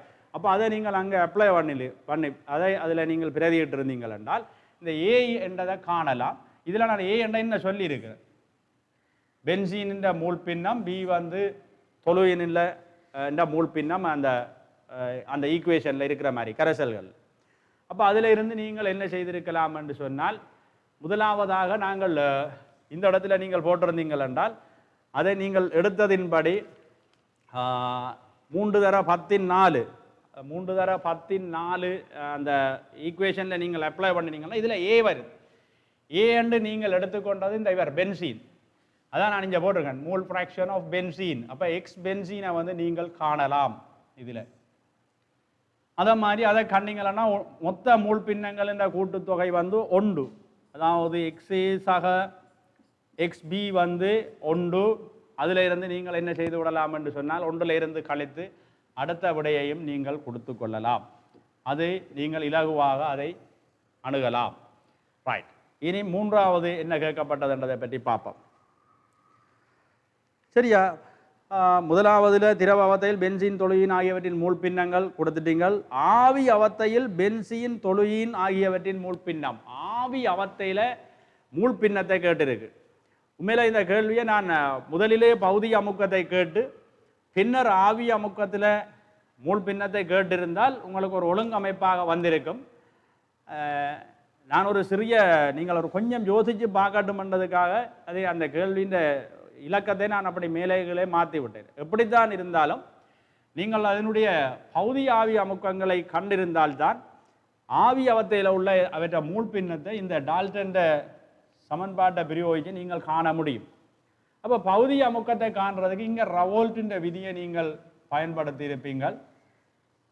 அதில் இருந்து PA வந்து XA × P0 என்றால் இங்கே இருக்கு 2/3 தர அதின் அமுக்கத்தை போட்டிருக்கிறீங்க. ஸோ அப்போ அதின் பௌதிக அமுக்கத்தை காணலாம். இனி இப்படியும் நீங்கள் காணலாம், அல்லது மொத்த அமுக்கத்தில் இருந்து கழித்து விட்டும் அதின் பௌதிக அமுக்கத்தை நீங்கள் கொடுத்திருக்கலாம். மொத்த அமுக்கம் 5 தர 14 பாஸ்கல் என்று சொன்னா தானே, கழிச்சிட்டும் நீங்கள் கொடுக்கலாம். இனி அதில் இருந்து நீங்கள் வாயுக்களில் அவற்றை மூல் பின்னம் காண வேணும் என்றால் PA சமன் வாயுவின் மூல் பின்னம் YA × P மொத்த அமுக்கத்தை நீங்கள் அப்ளை பண்ணியிருந்தால் அதின் பௌதிக அமுக்கத்தின் மொத்த அமுக்கத்தால் பிரித்து அவரண்ட மூல் பின்னத்தை காணலாம்.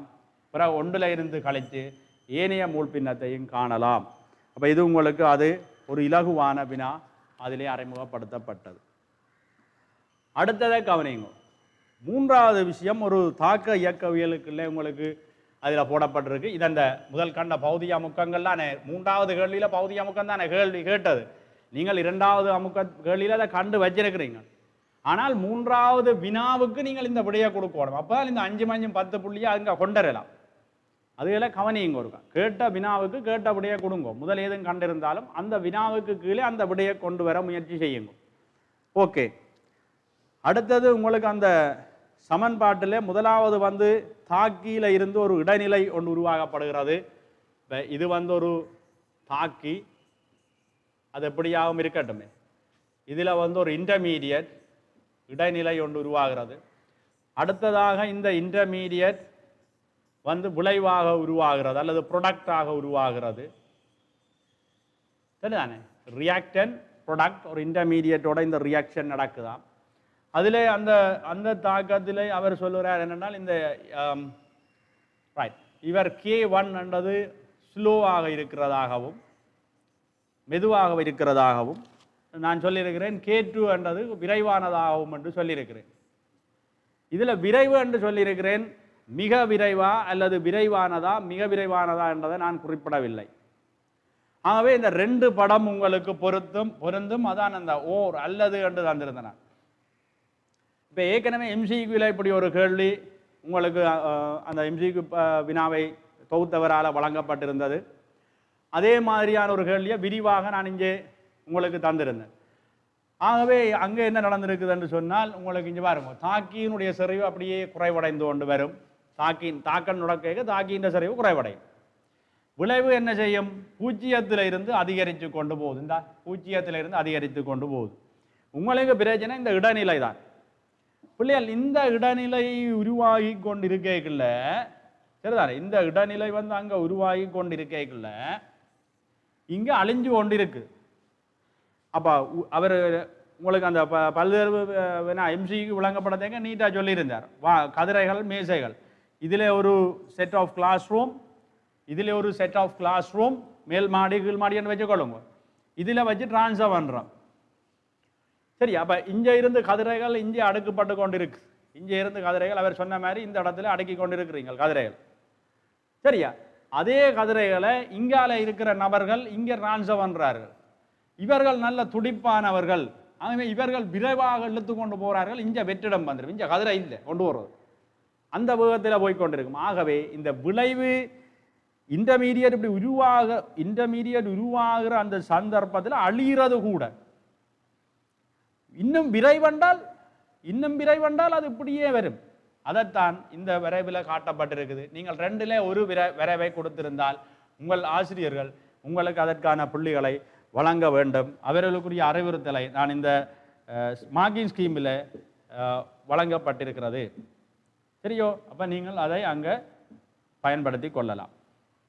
அடுத்த வினா.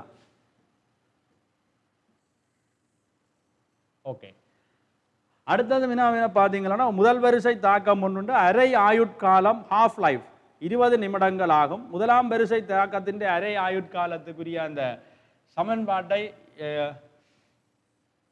இதில் தந்திருக்கிற அந்த சமன்பாடு இதில் வழங்கப்பட்டிருக்கிறது. அதில் வந்து நாங்கள் என்ன செய்யலாம் என்று சொன்னால் இந்த கே கேள்வி, ஆகவே கே எழுவாய் ஆகி போட்டு 20 நிமிடம், அப்போ அதை செகண்டுக்கு மாற்றி போட்டு நீங்கள் இந்த விடையை கொடுத்துருவோம். ரைட்? அதுதான் உங்களுக்கு சரி. இந்த தாக்கம் 87.5% நிறைவு பெற எவ்வளவு நேரம் எடுக்கும் என்று ஒரு கேள்வி கேட்டிருக்கு. எவ்வளவு நேரம்? 87.5% எவ்வளவு நேரம் எடுக்கும்? அப்போ நீங்கள் சும்மா இந்த கிராஃபை இப்படி ஹாஃப் லைஃப் தானே, முதலாம் வரிசை தானே, இப்படி போட்டிருப்பீங்கள். அப்போ முதலாவது நீங்கள் எடுத்திருக்கிறீங்கள் என்று சொன்னால் 50%. 50% நீங்கள் எடுத்தீங்கள் என்றால் T அரை என்று போடுறீங்கள். இது 50%. சரியா? அடுத்த ഇതിൻ്റെ அரைவாசி 25% எடுத்தீங்கள் என்றால் அடுத்த ஒரு T அரையையும் இந்த இடத்துக்கு போடுவீங்கள். அப்போ இதில் ஒரு 25%. இதனுடைய ஒரு அரைவாசி எடுத்தீங்கள் என்றால் 12.5% என்று അതിൻ്റെ ஒரு அரைவாசி எடுத்தீங்கள் என்றால் അതിൻ്റെ T அரையையும் போடுவீங்கள். இப்போ எல்லாத்தையும் கூட்டினீங்கள் என்றால் 3T half என்று வரும். இதை கூட்டினால் 87.5 என்று வரும். அப்போ அவர் கேட்ட கேள்வியே தானே 87.5 தானே நான் இங்கே போட்டது உங்களுக்கு தந்தது. ஆகவே நான் கேட்ட அந்த 87.5% 3T half என்று போட்டு நீங்கள் இதை 60 நிமிடம் என்று காட்டலாம். அல்லது நீங்கள் இதிலேயே 20 நிமிடம் இதிலேயும் ஒரு 20 நிமிடம், இதிலேயும் ஒரு 20 நிமிடம் என்று போட்டு கூட்டி போட்டு 60 நிமிடம் என்று நீங்கள் கொடுக்கலாம். சரியோ? ரைட். அடுத்தது ஒரு வினாவை பாருங்கள். மேற்படி முதல் வரிசை தாக்கத்தில் 99.9% பிரிகை அடைய எடுத்த நேரம் அதன் அரை ஆயுட்காலத்தின் 10 மடங்கு, கிட்டத்தட்ட 10 மடங்குன்னு காட்டட்டான். அப்போ நாங்கள் என்ன செய்தோம்டா, பிரிகை அடைஞ்சது இங்கே இருக்குது 99.99. இப்போ பிரிகை அடையாமல் இருந்த வீதம் எவ்வளவு? 0.1 வீதம். பிரிகை அடையாமல் இருந்தது 0.1 வீதம் என்றால் நீங்கள் அப்போ வீதத்தை எடுத்தால் 100க்கு தானே போட்டது. அப்போ 0.001 மோல் பிரிகை அடையாமல் இருக்கும். ஆகவே அந்த நீங்கள் இந்த ஹாஃப் லைஃப் டைமை என்னென்று எடுத்தால் இதுதான் அந்த ஈக்குவேஷன். 1/2 எண்ணாம் அடுக்கு வந்து 0.001 என்றால் 1/1000. அப்போ அண்ணளவாக இது 10 வரும். விளங்குதா? ஆகவே அந்த வினா அங்கே உங்களுக்கு நான் போட்டிருந்தேன். சரி, அடுத்தது வினா இலக்கம் 7 பார்ப்போம். இது வந்து மின் பகுப்பு, ஒரு மின் ரசாயனம் தொடர்பாக மின் பகுப்புக்குள்ளே போடப்பட்டிருந்த ஒரு கேள்வி. அப்போ மின் பகுப்பில் உங்களுக்கு தெரியும், அங்கே வந்து மின் சக்தி ரசாயன சக்தியாக மாற்றப்படுகிறது. மின் கலத்தில் ரசாயன சக்தி மின் சக்தியாக மாற்றப்படுகிறது.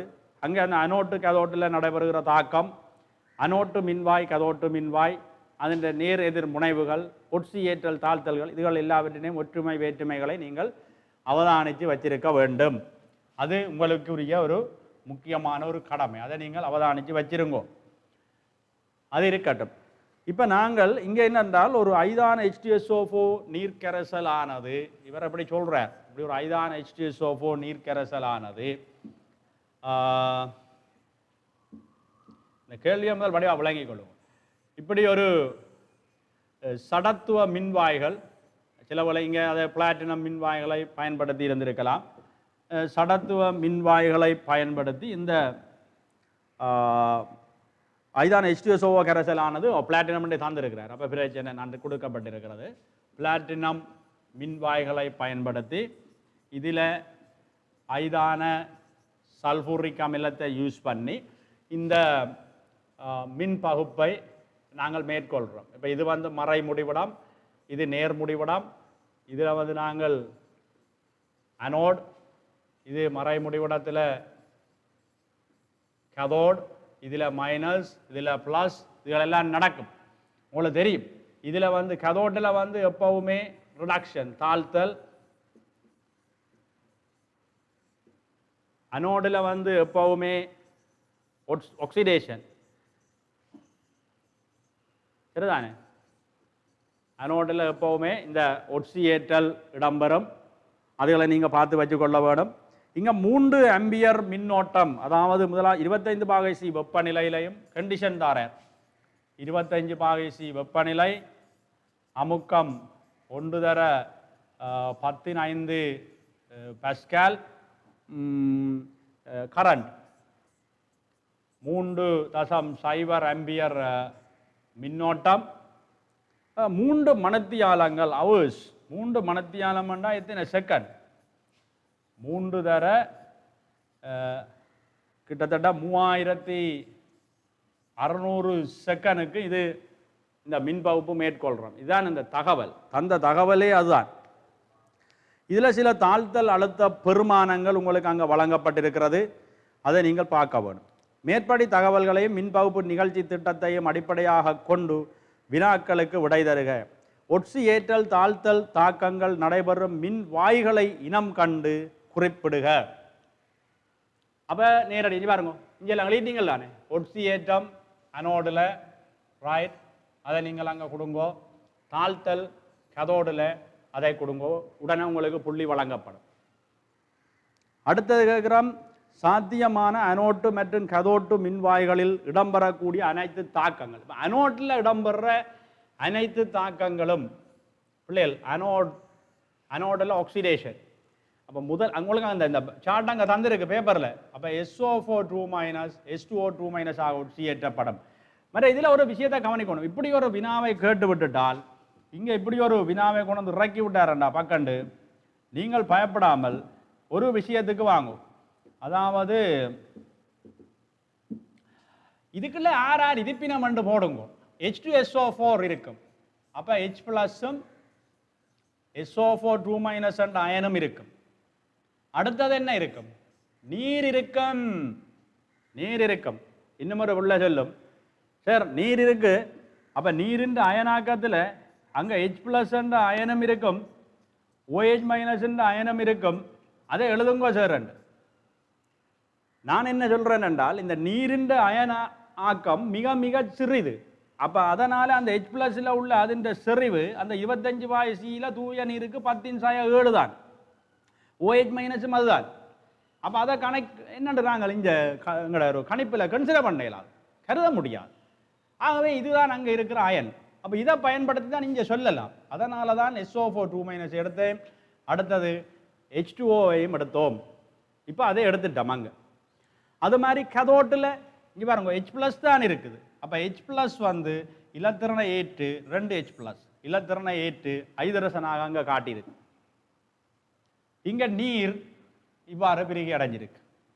இப்ப நாங்க என்ன செய்ய போறோம்? பொருத்தமான தாக்கத்தை தெரிவு செய்ய போறோம். ரைட்? நாங்க we are going to select a suitable reaction. இதுல பொருத்தமான அனோடோ கேதோடிக் ரியாக்ஷன் எடுக்க போறோம். அதை நீங்கள் எவ்வாறு தெரிவு செய்கிறீர்கள் என்று சொன்னால் கவனிச்சு பாருங்க. இந்த ஒக்சியேற்றம் வந்து தாழ்த்தல் அழுத்த பெருமானம் வடிவத்துக்கு கொள்றேன்னு கேட்டுக்கொள்ளுங்க. தாழ்த்தல் அழுத்த பெருமானம் குறைவாக இருந்தால் ஆக்சிடேஷன் நடக்கும். தாழ்த்தல் அழுத்த பெருமானம் குறைய வேண்டும். அப்ப தாழ்த்தல் அழுத்த பெருமானம் குறைஞ்சது யார்? இவர். அப்ப சாத்தியமான தாக்கம் யார்? மிக சாத்தியமான தாக்கம் அவர் தான். அப்ப சூட்டபிள் ரியாக்ஷன் இங்க எடுத்துட்டேன். நோட்டில் சாத்தியமான தாக்கத்தை கொடுத்துட்டேன். இனி தாழ்த்தலில் என்ன நடக்கும்? தாழ்த்தல் அழுத்த பெருமானம் உயர்வாக இருந்தால் தாழ்த்தல் நடக்கும். அப்ப இதுக்குள்ள தாழ்த்தல் அழுத்த பெருமானம் உயர்ந்தவர் யார்? இவர். அப்ப சூட்டபிள் ரியாக்ஷன் யார்? அவர். ஆகவே அந்த சூட்டபிள் ரியாக்ஷனையும் இங்க நான் கொண்டுட்டேன். இதான் உங்களை நான் அங்க கேட்டிருந்த கேள்வி. விளங்குதோ பிள்ளைகள்? இலகுவான கேள்வி இது. இந்த முறை வரும் என்று சொல்லி நாங்கள் ஒரு அளவில் எதிர்பார்க்கிறோம். இப்படி வரலாம் என்று எதிர்பார்க்கிறோம். சரி, அடுத்தது அந்த ரீசனை கேட்டிருக்கிறார். நான் சொன்ன விளக்கம் தான். அதாவது தாழ்த்தல் அழுத்த பெருமானம் குறைவாக இருந்தால் அங்கு ஒட்சியேற்றம் விரும்பத்தக்கதாக இருக்கும். தாழ்த்தல் ஏற்ற பெருமானம் கூடுதலாக இருந்தால் அங்கு தாழ்த்தல் விரும்பத்தக்கதாக இருக்கும். அந்த விளக்கத்தை உங்களுக்கு ஏற்ற ஒரு மொழி நடையில் எழுதி அதுக்கான புள்ளிகளையும் நீங்கள் பெற்றுக்கொள்ள வேண்டும். ரைட், இனி அடுத்த வினாவுக்கு போவோம். அடுத்ததில் நீங்கள் பார்த்தீங்கள் என்று சொன்னால் அந்த 2 மேற்படி மின்பகுப்பில் செலுத்தப்பட்ட அனோட்டிலும் கதோட்டிலும் நடைபெற்ற தாக்கங்களை இணைத்து மொத்த தாக்க சமன்பாட்டை எழுதுக. அப்ப நீங்கள் அதை இணைத்து மொத்த தாக்க சமன்பாட்டை இங்க எழுதியிருக்கிறீர்கள். இதுவும் MCQல அந்த ஆசிரியரால் உங்களுக்கு கேள்வி போடப்பட்டிருந்தது. இந்த மொத்த தாக்க சமன்பாட்டில் H2SO4 செறிவு H2SO4 இங்கே சம்பந்தப்பட்டிருக்க இல்லை மொத்த சமன்பாட்டில். அவர் ஒரு MCQ அழகாக போட்டுட்டார். மிக சொற்ப நேரத்துக்கு மின்பகுத்து அவர் சொல்லியிருந்தார் உங்களுக்கு. அதில் இந்த H2SO4 செறிவு நீங்கள் இங்கே நாங்கள் 3 மணித்தியாலத்துக்கு மின்பகுக்கிறோம். இங்கே 3 மணித்தியாலத்துக்கு மின்பகுத்தால் அதுக்குள்ள உள்ள நீர் வந்து தொடர்ந்து நீங்கள் நீரை செலுத்தாமல் விட்டு மின்பகுத்தால் அங்கே நீரின் அளவு குறைய H2SO4 செறிவு கூடும். ஆனால் உங்களுக்கு அவர் மிக சொற்ப நேரத்தில் அந்த பல்வேறு வினா அங்கே போட்டிருந்தவர். அப்போ மிக குறுகிய நேரத்தில் அந்த செலவழியில் நீரை நீங்கள் புறக்கணித்தால் செறிவு மாறாது என்று வச்சுக்கொண்டு H2SO4 செறிவை கண்டு அதுலேருந்து H+க்கு 2 மடங்கு கண்டு அந்த MCQல உங்களுக்கு அறிமுகப்படுத்தியிருந்தவர். அதே மாதிரி இங்கே அப்படி நான் இங்கே அந்த கேள்விக்கு நான் இங்கே வரவில்லை. இருந்தாலும் நீங்கள் இங்கேயும் அதை கருதி கொள்ளலாம். இங்கே மாற வாய்ப்பு இருக்கு. ஏனென்றால் இங்கே டைம் கூட. அப்புறம் H2SO4 செறிவு அதிகரிக்கும். இன்னும் ஒரு முறை MCQல அப்படி தரலாம் தானே, டைமை கூட்டி போட்டு செறிவை கேட்கலாம். ரைட், அடுத்தது ஏற்றம் கேட்டிருக்கிறோம். அதுக்கு Q = IT இதானே சமன்பாடு. எங்கட இந்த சமன்பாட்டில் போடுறானே வேலை. அதை போட்டிங்கன்னா 27,000 கூலோம் வரும். இனி அமௌண்ட் ஆஃப் மூல் உங்களுக்கு தெரியும் தானே, ஃபெரடே கன்ஸ்டன்ட். ஒரு மூலில் 96,490 கூலோம் இருக்கும் ஃபெரடேன்னு. சில நேரங்களில் உங்களுக்கு அது 485 96,485 என்று தரலாம். அல்லது போனால் இதை உங்களுக்கு 96,500 என்று தந்திருக்கலாம். பேப்பரை வடிவாக கவனிங்கோ, பேப்பரில் என்ன தாராரோ அந்த மாறிலி பெருமானம் தான் நீங்கள் போட வேண்டும். அதில் இருந்து இந்த மூலை நீங்கள் கண்டுட்டீங்கள். இனி நாங்கள் வால்யூம் ஆஃப் ஆக்சிஜன், அதாவது இந்த ஆக்சிஜன் என்ற மூலை காண வேணும். ஆக்சிஜன் என்ற மூலை காணணும்னா இங்கே பாருங்க பிள்ளைகள், இலத்திரண்ட மூலாம் நீங்கள் கண்டிருக்கிறீங்க. இலத்திர இந்த தாக்கத்தில் பங்கேற்ற இலத்திரண்ட மூல் 0.2 என்றால் ஆக்சிஜன் 1/4 மடங்கு. சரிதானே? ஆக்சிஜன் 1/4 மடங்கு, அந்த ரேஷியோ அதுதானே. அப்போ ஆக்சிஜன் மூலுக்கு 1/4 மடங்கு போடுறீங்களோ, அதான் அந்த ஆக்சிஜன் மூல். 1/4 தரம் அந்த மூல் ஆஃப் எலக்ட்ரான்ஸ். அதை போட்டால் அந்த மூலை நீங்கள் இங்கே காணலாம். சரியா? அதை நீங்கள் போட்டிருந்தீங்கள் என்றால் அந்த மூலை இங்கே நீங்கள் கண்டெடுத்திருக்கலாம். இந்த இருக்கு. இனி இது இலட்சிய பண்புடைய வாயு என கருதுக என்று சொல்லி போட்டு PV NRTயிலிருந்து வியை காணுங்கோ, இப்படி கண்டெடுக்கலாம். இதை கண்டுட்டால் அடுத்ததும் இதே மாதிரி வந்து PV NRTயை போட்டு நீங்கள் கண்டெடுக்க வேண்டிய அவசியம் இல்லை. ஏனென்று சொன்ன நான் அப்படி தான் செய்திருக்கிறேன், அது ஸ்கீமுக்காக அப்படி நான் எழுதியிருக்கிறேன். ஆனால் இங்கே நீங்கள் அப்படி காண வேண்டிய அவசியம் இல்லை. என்னென்ன அஞ்சு பாருங்க, ஆக்சிஜனுக்கும் ஹைட்ரஜனுக்கும் உடைய மூல் பின்னம் 1:2, இதுக்கும் அதுக்குமான மூல் பின்னம் இங்கே இருக்கு 1:2. ഇതിൻ്റെ കനളവിൻ്റെ 2 മടങ്ങ് തന്നെ. അത് குறித்த நிபந்தனைகளில் வி ப்ரொப்போர்ஷனல் എന്താണ് நேராக போட்டு விட வேண்டியான், கணிக்க தேவையில்லை. ஒரு எக்ஸ்பீரியன்ஸான ஒரு பயிற்சியில் உள்ள மாணவன் நேராக எழுதுவான்.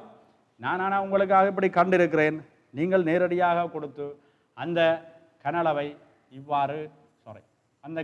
இவ்வாறு நீங்கள் அங்கே எடுத்துக்கொள்ள முடியும். ஸோ அதுவும் அங்கே முடிஞ்சு. விளங்குதா? ரைட். இனி அடுத்த வினாவுக்கு செல்லுவோம். ரைட், அடுத்ததை பாருங்கோ. அடுத்தது இந்த சிக்கல் சேர்வைகள் தாண்டல் உலோகங்களுக்குள்ள உள்வாங்கப்பட்டு கொண்டு வந்த ஒரு கேள்வி. அந்த கேள்வியில் முதலாவது Q வந்து அமோனியாவோட மென்நீல வீழ்வடைவும், மிகை அமோனியாவில் கடும் நீல வீழ்வடைவும், செறிந்த HCl மஞ்சள் கரைசலையும் தருதென்று சொல்லப்பட்டிருக்குது. அது கூட பேப்பரில் அந்த சார்ட்டுகள் விரிவாக இருக்குது, நீங்கள் அதை பார்த்து கொள்ளலாம். அப்போ முதலாவதுல வந்து இந்த Q என்றது வந்து அமோனியா கரைசலில் முதலாவது சொல்கிறார். Q என்றவர் வந்து அமோனியா கரைசல் என்பது அமோனியம் ஹைட்ரோக்சைடு தானே. அதில் மென்நீல நிற வீழ்வடைவு என்றால் உங்களுக்கு தெரியும், மென்நீல நிற வீழ்வடைவு கொப்பா ஹைட்ரோக்சைடு வரும், மென்நீல நிற வீழ்வடைவு. அடுத்தது மிகை அமோனியாவில் நீங்கள் சேர்க்கைக்குள்ள அங்கே மிகை செறிந்த அமோனியா எக்ஸஸ் அமோனியாவை ஆட் பண்ணினீங்கள் என்றால் Cu NH3 4 times 2+ என்ற அந்த கடும் நீல நிற கரைசலும் அங்கே கடும் நீல நிற கரைசல் உருவாகும். அதில் ஒரு தவறுதல் ஒன்று உங்களை விடப்பட்டிருக்கு. கடும் நீல நிற வீழ்வடிவு என்று அடுக்கப்பட்டிருக்கிறது. அது கடும் நீல நிற கரைசல். உங்களுடைய பேப்பர்லேயே அது வீழ்வடிவென அடிக்கப்பட்டிருக்கிறது. அதை நீங்கள் அந்த நேரம் எக்ஸாம் உள்ள நீங்கள் ஆசிரியரை கேட்டு தெளிவலாம், அல்லது நீங்கள் அதை விளங்கிக் கொள்ள முடியும். அதில் ஒரு சிறிய தவறு வந்திருக்கிறது. அடுத்தது செறிந்த HCl-ஐ சேர்க்கின்ற பொழுது மஞ்சள் கரைசலாக இருக்கும். அப்போ CuCl4 2- என்று அங்கே உருவாக்கப்பட்டிருக்கும். அதை நீங்கள் வச்சுக்கொண்டு உலோகத்தை இனம் கண்டீர்கள், கொப்பை. இனி அந்த உலோகத்தின் சிக்கல் அயன் Q-யில் உள்ள எம்மின் இலத்திரன் நிலை அமைப்பென்றால் அந்த Cu2+ இலத்திரன் நிலை அமைப்பை கேட்டிருந்தது. அப்போ 3D9 என்று முடிஞ்சிருக்கும். இனி அந்த கம்ப்ளெக்ஸின் ஃபார்மேட் ஒன்று இப்படி தந்திருந்தவர் MH2O, நான் கொடுத்திருந்தேன் நான் MH2O n times, இதில் M+ என்று கொடுத்திருந்தேன் நான். அப்போ அதில் நீங்கள் இந்த எண் வந்து என்ன பெருமானம் என்றால் 6, அது உங்களுக்கு தெரியும். மற்றது 2, அது நீங்கள் நேராக எழுதி கொள்ளலாம். இனி ஒவ்வொரு வினாவாக கேட்கப்பட்டிருந்தது. RST ஆகியவற்றின் கட்டமைப்புகளை தருக, மென்நீல நிற வீழ்வடிவு. சரிதானே? RST ஆகியவற்றை அதுக்கு முதல் ஒரு வினா ஒன்று இருக்கிறது. MN ஆகியவற்றின் பெருமானங்களை துணிக. சரி, அது சரி. அடுத்தது வந்து RST ஆகியவற்றின் கட்டமைப்புகளை தருக. R வந்து CuOH twice. அடுத்தது வந்து S வந்து இங்கே இருக்கிறது.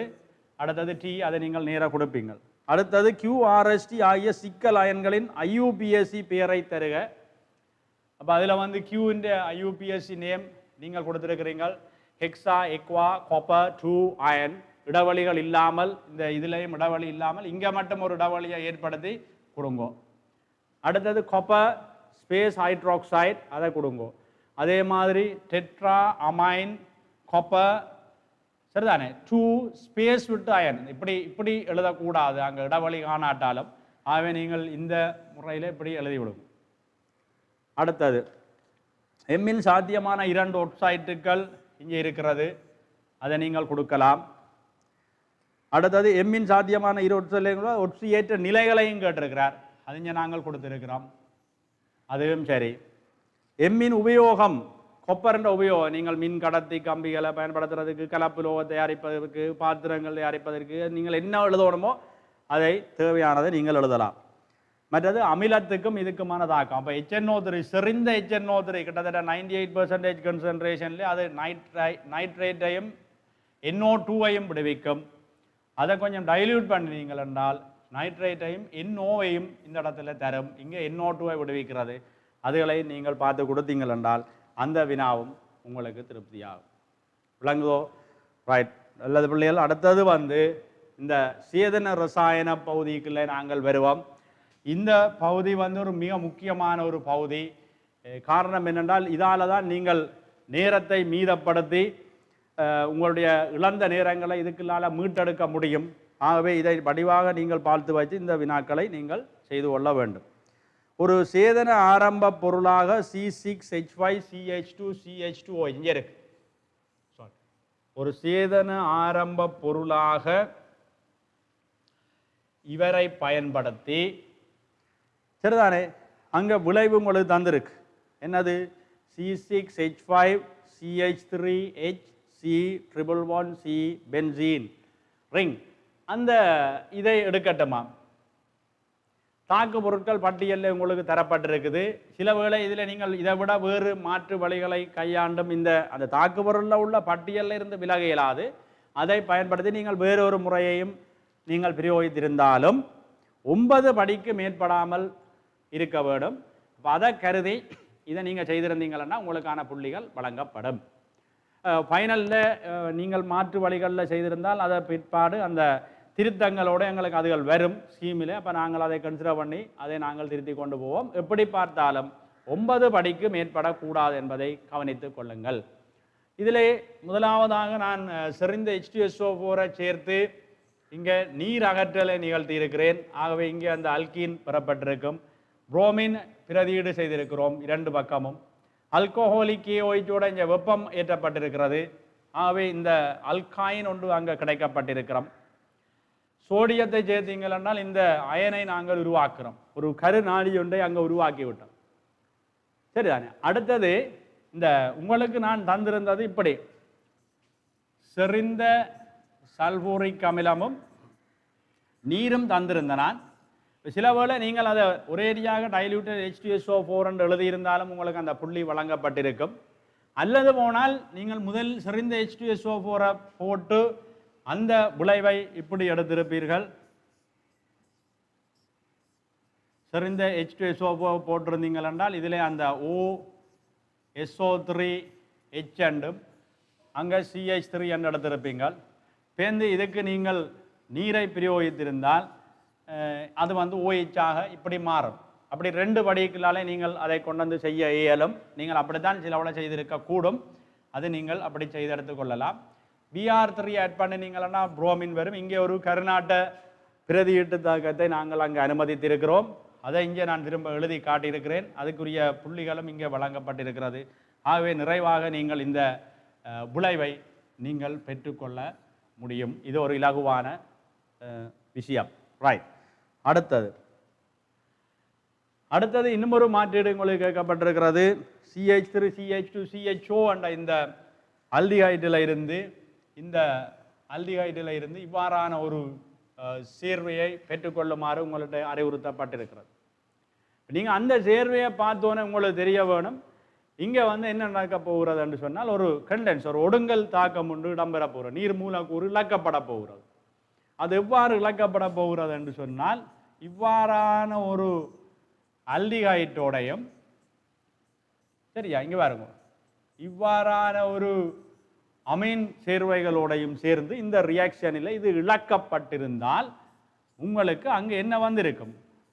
CH double one N R dash என்ற இந்த மாதிரியான ஒரு செயல்பாடு தான் அங்கே எதிர்பார்க்கப்பட்டிருந்தது. ஆனால் ஸ்ட்ரக்சரை பெருப்பிச்சு தந்திருக்கிறோம், வேறு ஒன்றும் இல்லை, இந்த ஃபேக்ட் இதுதான். ஆகவே நீங்கள் ஐதான NaOH சேர்த்து இங்கே கார்பன் எண்ணிக்கை இரட்டிக்கப்படுகிறது. ஆகவே அல்டல் கண்டென்சேஷனை பாவிச்சிருக்கிறீர்கள். இதில் நாக அமல்கம் கன்சன்ட்ரேட்டட் HCl யூஸ் பண்ணியிருக்கிறோம். ஆனால் சில நேரங்களில் பிள்ளைகள் யோசிக்கக்கூடும், இந்த கன்சன்ட்ரேட்டட் HCl இந்த OH பாதிக்கப்படக்கூடும் என்று. ஆனால் அது நான் வாசித்த அளவில் இந்த நாக அமல்கம் இருக்கிறபடியால் அந்த OH ஏற்படுகிற பாதிப்பை அவர்கள் கருதவில்லை. ஆகவே நான் அந்த இடத்துல இதை இங்கே அறிமுகப்படுத்தியிருந்தேன். இப்போ நீங்கள் அதை பாவித்திருந்தீர்களாக இருந்தால் அங்கே இந்த இது பாதிக்கப்பட்டிருக்காமல் இது வந்திருக்கும். வெறுமெனவே நீங்கள் கன்சன்ட்ரேட்டட் HCl-ஓட கூடி இந்த தாக்கம் இருக்காது. ஏனென்றால் அதன் அமில இயல்பு குறைவு. அப்போ நாங்கள் உலர் ZnCl2 போட்டு தான் அதை எடுக்கலாம் ஊக்கியாக. ஆகவே இங்கே அது நடக்கிறதுக்குரிய சாத்திய குறைவானதாக இருக்கும். ஆகவே நாங்கள் இந்த தாக்கத்தை கருதலாம். அதன் பின்னர் நீங்கள் PCl5-ஐ சேர்த்து இதை குளோரைன் ஆக்கி செறிந்த அமோனியாவாக்கி இந்த இவரை எடுக்க முயற்சி செய்துட்டீங்க. இந்தா இவரை எடுத்துட்டீங்க. இப்போ இங்கே எடுத்துட்டோம். இனி நீங்கள் அந்த ஆரம்ப அல்லிகை இங்கே இந்த ஆரம்ப அல்லிகைட்டான இவரை நீங்கள் எடுத்துக்கொண்டு வந்து அங்கே சேர்த்திருந்தால், வெப்பமேற்றி இருந்தால், நீரும் இழக்கப்பட்டு அந்த விடை உங்களுக்கு அங்கே கிடைச்சிருக்கும். ஆகவே அதையும் நீங்கள் அங்கே பூர்த்தியாக்கி கொள்ள முடியும். அடுத்ததாக உங்களுக்கு கேட்கப்பட்டிருந்த ஒரு கேள்வி என்னென்றால், அந்த இடத்துல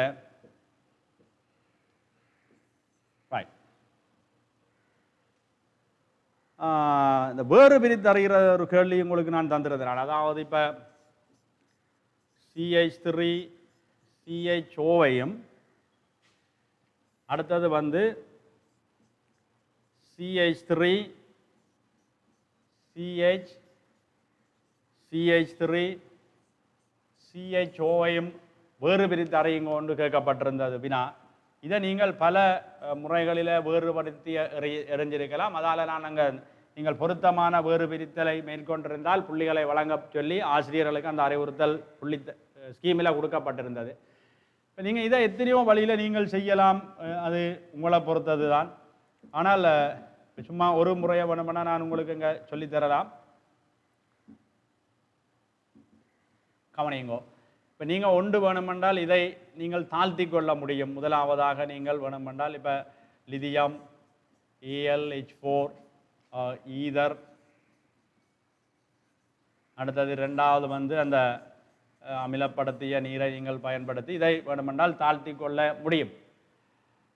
அதை நீங்கள் தாழ்த்தி கொண்டிருந்தால் CH3 CH2OH என்ற ஒரு எதனோல் கிடைச்சிருக்கும். அதே மாதிரி இவரை தாழ்த்தி இருந்தால் CH3 பல வழியில் செய்யலாம். நான் சும்மா சொல்லுகிறேன், CH3 CH2OH என்று நீங்கள் இதை எடுத்திருக்கலாம். அடுத்ததாக நீங்கள் இந்த இடத்துல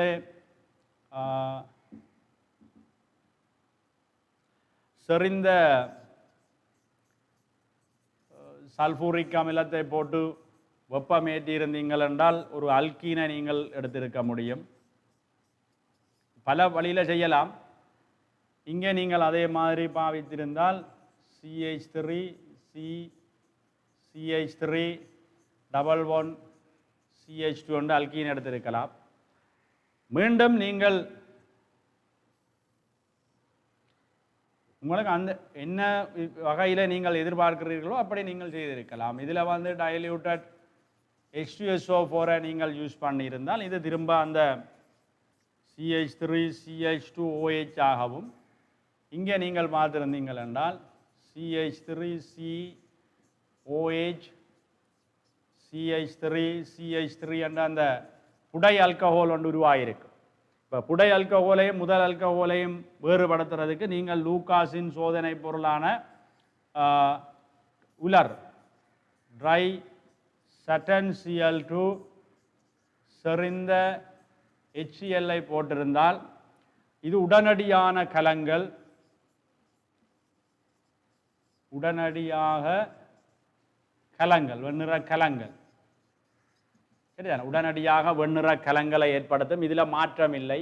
ஆகவே நீங்கள் அந்த ஆரம்ப சேர்வையை இனம் கண்டதாக நீங்கள் சொல்லலாம். இப்போ ஒரு விஷயத்தை நீங்கள் அப்படி இனம் கண்டதாக ஆரம்ப சேர்வையை நீங்கள் சொல்ல முடியும். விளங்குதா? அடுத்தது கேட்டிருக்கிறோம். அடுத்த விஷயம், நீங்கள் வேற வேற முறையை பின்பற்றி இருந்தாலும் பின்பற்றிங்கோ, அது பிரச்சனை இல்லை. ஆனால் படிகள் கூடக்கூடாது. நான் அதில் லிமிட் பண்ண இல்லை, இத்தனை படி என்று அதை சொல்லியிருந்தால் அந்த படிக்குள்ளே தான் நீங்கள் செய்யவும். அடுத்தது வந்து CH2 NH2 CH3 என்று இருக்குது. இது இலகுவானது. இது நீங்கள் உடனடியாக செய்து முடிச்சிருக்கலாம். இதில் நீங்கள் என்ன செய்யலாம் என்றால் NaNO2 HCl கிட்டத்தட்ட 10 பாகை சிக்கு மேல் அல்லது நீங்கள் அறை வெப்பநிலை ஏதோ அப்ளை பண்ணியிருந்தால் இங்கே ஃபீனோல் வரும், OH. இதில் CH3 கிடைச்சிருக்கும். அங்கே உங்களுக்கு CH2OH-ம் CH3யும் கிடைச்சிருக்கும். இப்போ நீங்கள் என்ன செய்கிறீங்க? நியூட்ரல் FeCl3 அப்ளை பண்ணியிருந்தீங்கள் என்றால் இது ஊதா நிற கரைசலை உருவாக்கும், வயலட். சரிதா? இது ஊதா நிற கரைசலை உருவாக்கும். அதில் மாற்றம் இல்லை. அப்போ நீங்கள் இதையும் இனம் கண்டு அங்கே கொள்ளலாம். இப்போ அது ஒரு விஷயம் அங்கே உங்களுக்கு நாங்கள் கூட கொடுக்கப்பட்டிருந்தது. அப்போ அதையும் நீங்கள் அங்கே பார்த்து கொள்வீங்க. விளங்குதா பிள்ளைகள்? ரைட். அடுத்த விடயம் CH3 CH2 C++Cl வந்து NaOH ஏக்குவஸை நீங்கள் அட் பண்ணிக்கல மேற்படி தாக்கத்துக்கு சாத்தியமான பொறிமுறையை பிஐ இனம் கண்டு பொறிமுறையை தர சொல்லி கிடக்கு. சரியோ? அப்போ NaOH ஏக்குவஸை நீங்கள் அட் பண்ணி பிஐ இனம் கண்டு அந்த பொறிமுறை. அப்போ நாங்கள் பிஐ இனம் கண்டால் நீங்கள் அந்த பிஐ இங்கே இருக்கு அதை கொடுத்துருப்பீங்கள். அந்த இடத்துல இதை நீங்கள் கொடுப்பீங்கள். முதல் அந்த விடைக்கு அதை அங்கே கொடுக்கணும். அதை நீங்கள் அங்கே கொடுத்து கொள்ளுங்க, அதுக்குரிய புள்ளி கிடைக்கும். அடுத்தது பொறிமுறையில் இந்த OH- இந்த கார்பனை தாக்க இந்த இலத்திரன் அந்த ஆக்சிஜன்கிட்ட போகும். இப்போ OH இங்கே வரும், இங்கே அந்த OH- அந்த செறிவு கூடுதலாக இருக்கும் ஆக்சிஜனில். ஆகவே மீண்டும் இது ஒரு நல்ல விலகும் கூட்டம் Cl. ஆகவே திருப்ப இந்த இலத்திரன் இங்கே வர Cl விலகி கொள்ளும். அப்போ இப்படி இங்கே ஒரு அமிலம் ஒன்று கிடைக்கும். ஆனால் நாங்கள் காரம் அட் பண்ணி வச்சிருந்தபடியால் அந்த விளைவு அங்கே கிடைக்க சாத்தியமில்லை. ஆகவே உங்களுக்கு இறுதி விளைவாக இது கிடைக்கும். அப்போ நீங்கள் அந்த விளைவையும் அந்த பொறிமுறையையும் நீங்கள் இதில் எழுதி கொள்ளலாம். விளங்குதா பிள்ளைகள்? இவ்வளவுதான் இந்த சேதன ரசாயனம் தொடர்பான வினா. நன்றி. அடுத்த வினா வந்து 9வது வினா. அது இன்ஆர்கானிக்கோட தொடர்பட்ட வினா. அதில் உங்களுக்கு திண்மம் X வந்து 4 கட்டியன்களினுடைய நைட்ரேட்டை கொண்ட ஒரு கலவை என்று தரப்பட்டிருக்கு. அங்கே இருக்கிற கட்டியன்களை இனம் காண்பதற்கான ஒரு சார்ட் தான் உங்களுக்கு தந்திருக்கு. அந்த கேள்வி கட்டியன்கள் 4 கட்டியன்களையும் இனம் காண்பது தொடர்பான ஒரு வினாவாக தான் அதில் தரப்பட்டிருக்கு. தரப்பட்ட வினாவை நீங்கள் பார்த்திருப்பீங்கள். அதுக்குரிய சோதனைகளும் அவதானிப்புகளும் தரப்பட்டிருக்கு. முதலாவது நீரோட சேர்க்கைக்கு நிறக்கரைசல் கிடைத்ததாம். இப்போ நிறக்கரைசல் கிடைத்தலேன்னு உங்களுக்கு தெரியும், அங்கே ஏதோ ஒரு டி தோப்பு மூலங்கள் இருப்பதற்கான வாய்ப்பு இருக்கு. கட்டியன்களில் நிறமுடியாக்கள் என்றால் டி தோப்பினுடைய கட்டியன்கள் நிறங்களை காட்டும். ரெண்டாவது, மேலே ஒன்றில் பெறப்பட்ட கரைசலுக்கு HCl சேர்க்கைக்க வெள்ளை நிறமான வீழ்வடிவும் ஒரு நிறக்கரைசலும் பெறப்பட்டிருக்கு. வெள்ளை நிறமான வீழ்வடிவுகளை தரக்கூடிய ஆக்கள் என்று பார்த்தோம்னா நாங்கள் AgCl பார்ப்போம், மற்றது PbCl2 பார்ப்போம், மற்றது Hg2Cl2 பார்ப்போம். ரைட்? வெள்ளை நிறமான வீழ்வடிகள். நீர்க்கரைசல்ல CuCl CuBr வெள்ளைகளை நீங்கள் எதிர்பார்க்கிறது கடினம். ஏனென்றால் அவை வந்து ஒட்சியேற்றப்பட்டு CuCl2 எல்லாம் மாறிடும். அவை இந்த 3 கட்டியன்களும் வெள்ளை நிற வீழ்வடிவுகளாக வர வாய்ப்பு இருக்கு. நிறக்கரைசல்னா அங்கே இருக்கிற டி தோப்பு கட்டியன் நிறக்கரைசலாகவே தொடர்ந்து கொண்டு இருக்கு. P1 வடிக்கப்பட்டு வேறாக்கப்பட்ட நிறக்கரைசல் Cயினூடாக H2S செலுத்துக்க வீழ்வடிவு இல்லை. அமில ஊடகத்தில் நாங்கள் செலுத்தியக்கில்லை ரைட். அமில ஊடகத்தில் நாங்கள் செலுத்தியக்கில் அங்கே வந்து எங்களுக்கு வீழ்வடிவுகள் ஒன்றும் கிடைக்க இல்லையா. அமில ஊடகத்தில் வரக்கூடிய பண்பறை கூட்டம் 2 கட்டியங்கள் இருக்குத்தானே, அவை ஒன்றும் அங்கே இல்லை என்று அர்த்தம். அங்கே இருக்கிற உங்களுக்கு Cu2+ இருக்கலாம், நிறைய கட்டியங்கள் அங்கே இருக்குது. Cu2+, Bi3+, Bi Sb3+, right. அப்படியான ஒரு பண்பறை கூட்டம் 2னுடைய கட்டியன்கள் இல்லை என்பது தெளிவாக தெரியும். 2ல் பெற்ற நிறக்கரைசலுக்கு K3 எஃபிசியன்சி கேட்க நீல நிறமான வீழ்வடி வருது. K3 எஃபிசியன்சிக்கு நீளம் வருதுன்னால் எங்களுக்கு தெரியும் அங்கே எஃபியினுடைய ஒரு ஆள் இருக்கிறார் ரைட். எஃபியினுடைய ஒரு ஆள் தான் அங்கே நீல நிறத்தை தரக்கூடியவராக இருப்பார்.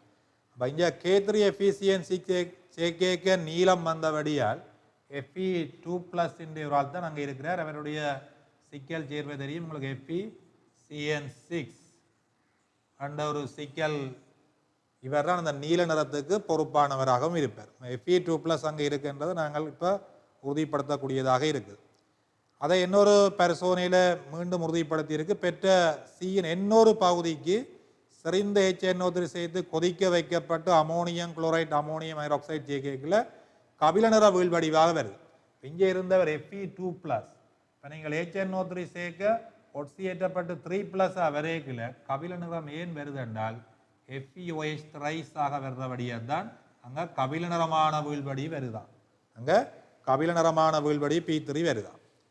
P3 வடிக்கப்பட்டு வேறாக்கப்படும் வடிதுரத்தினோட H2S செலுத்த மென் சிவப்பு. இப்போ கார ஊடகத்தில் மென் சிவப்பை தரக்கூடியது வேறு ஆப்ஷன் இல்லை, Mn2+.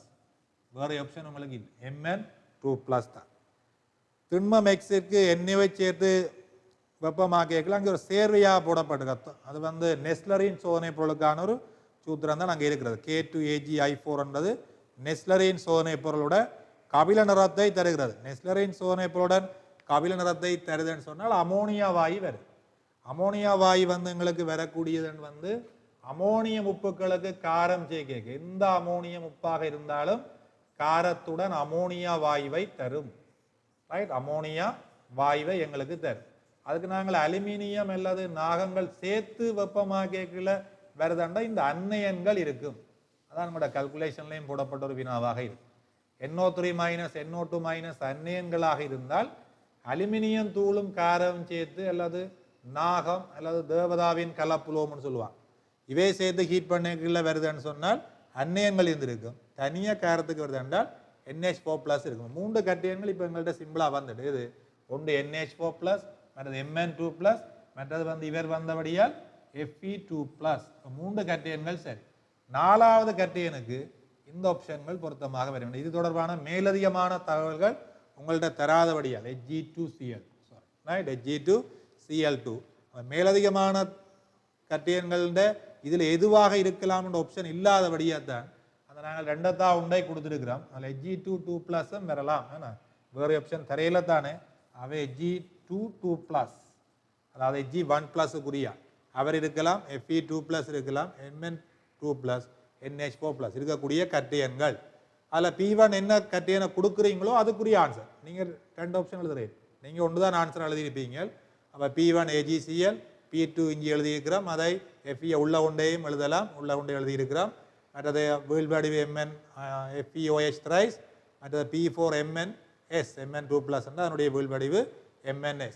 அங்கே உங்களுக்கு ஒட்சியேற்ற முதல் உள்ள கரைசல் என்ன இருக்கும், Fe2+. பிறகுதான் ஹைட்ரோக்சைடாக வரைக்கும் Fe3+. அப்போ அங்கே இருக்கிற கட்டியன் என்னென்றால் அங்கே வந்து Fe2+ இருக்கும். வெளிவந்த வாய் என்ன, அமோனியா வாய் ரைட். இவ்வளோ தான் உங்களோட முழுக்கேள்வி, அதுதானே.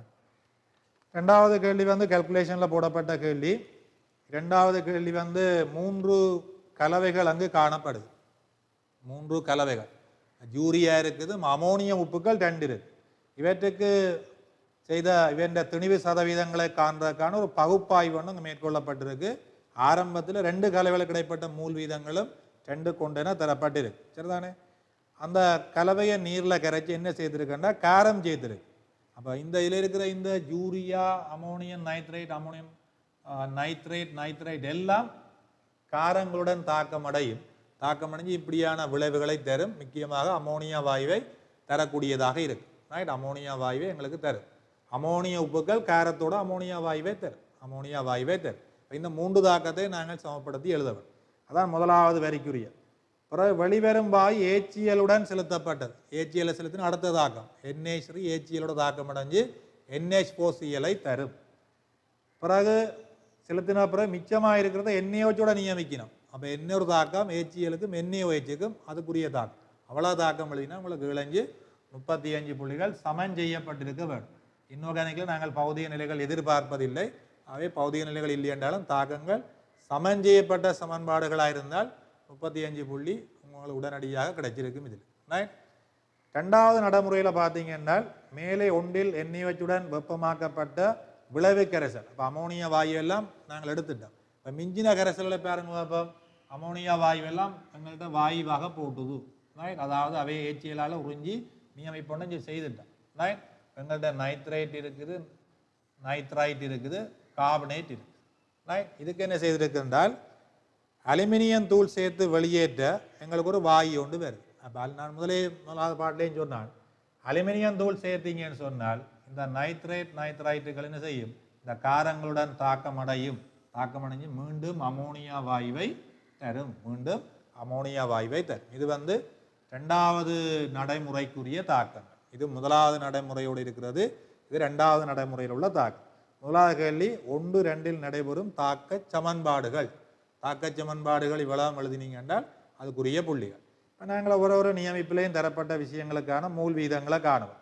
அதாவது இங்கே என்ன சொல்லியிருக்கென்றால் வெளியேறிய வாயுவை நாங்கள் ஏச்சியலுக்குள்ள உறிஞ்சிடும். எங்களுக்கு வெளியேறிய வாயு எவ்வளவுன்னு தெரியாதபடியே எக்ஸஸாக அமிலத்தை பயன்படுத்துகிறோம். அமோனியா வாயு எங்களுக்கு வருது, அதை நாங்கள் ஏச்சியலுக்குள்ளே எடுக்கிறோம். ஏச்சியலுக்குள்ளே எடுக்கிறோம் எங்களுக்கு எவ்வளோன்னு தெரியாதானே, அப்போ மிகையாக பயன்படுத்துகிறோம். வந்த முழுவதும் ஏச்சியலால் எங்களுக்கு NH4Cl மாறினால் எங்கள்கிட்ட இந்த ஏச்சியல் என்ன செய்திருப்பார், எஞ்சி இருப்பார்.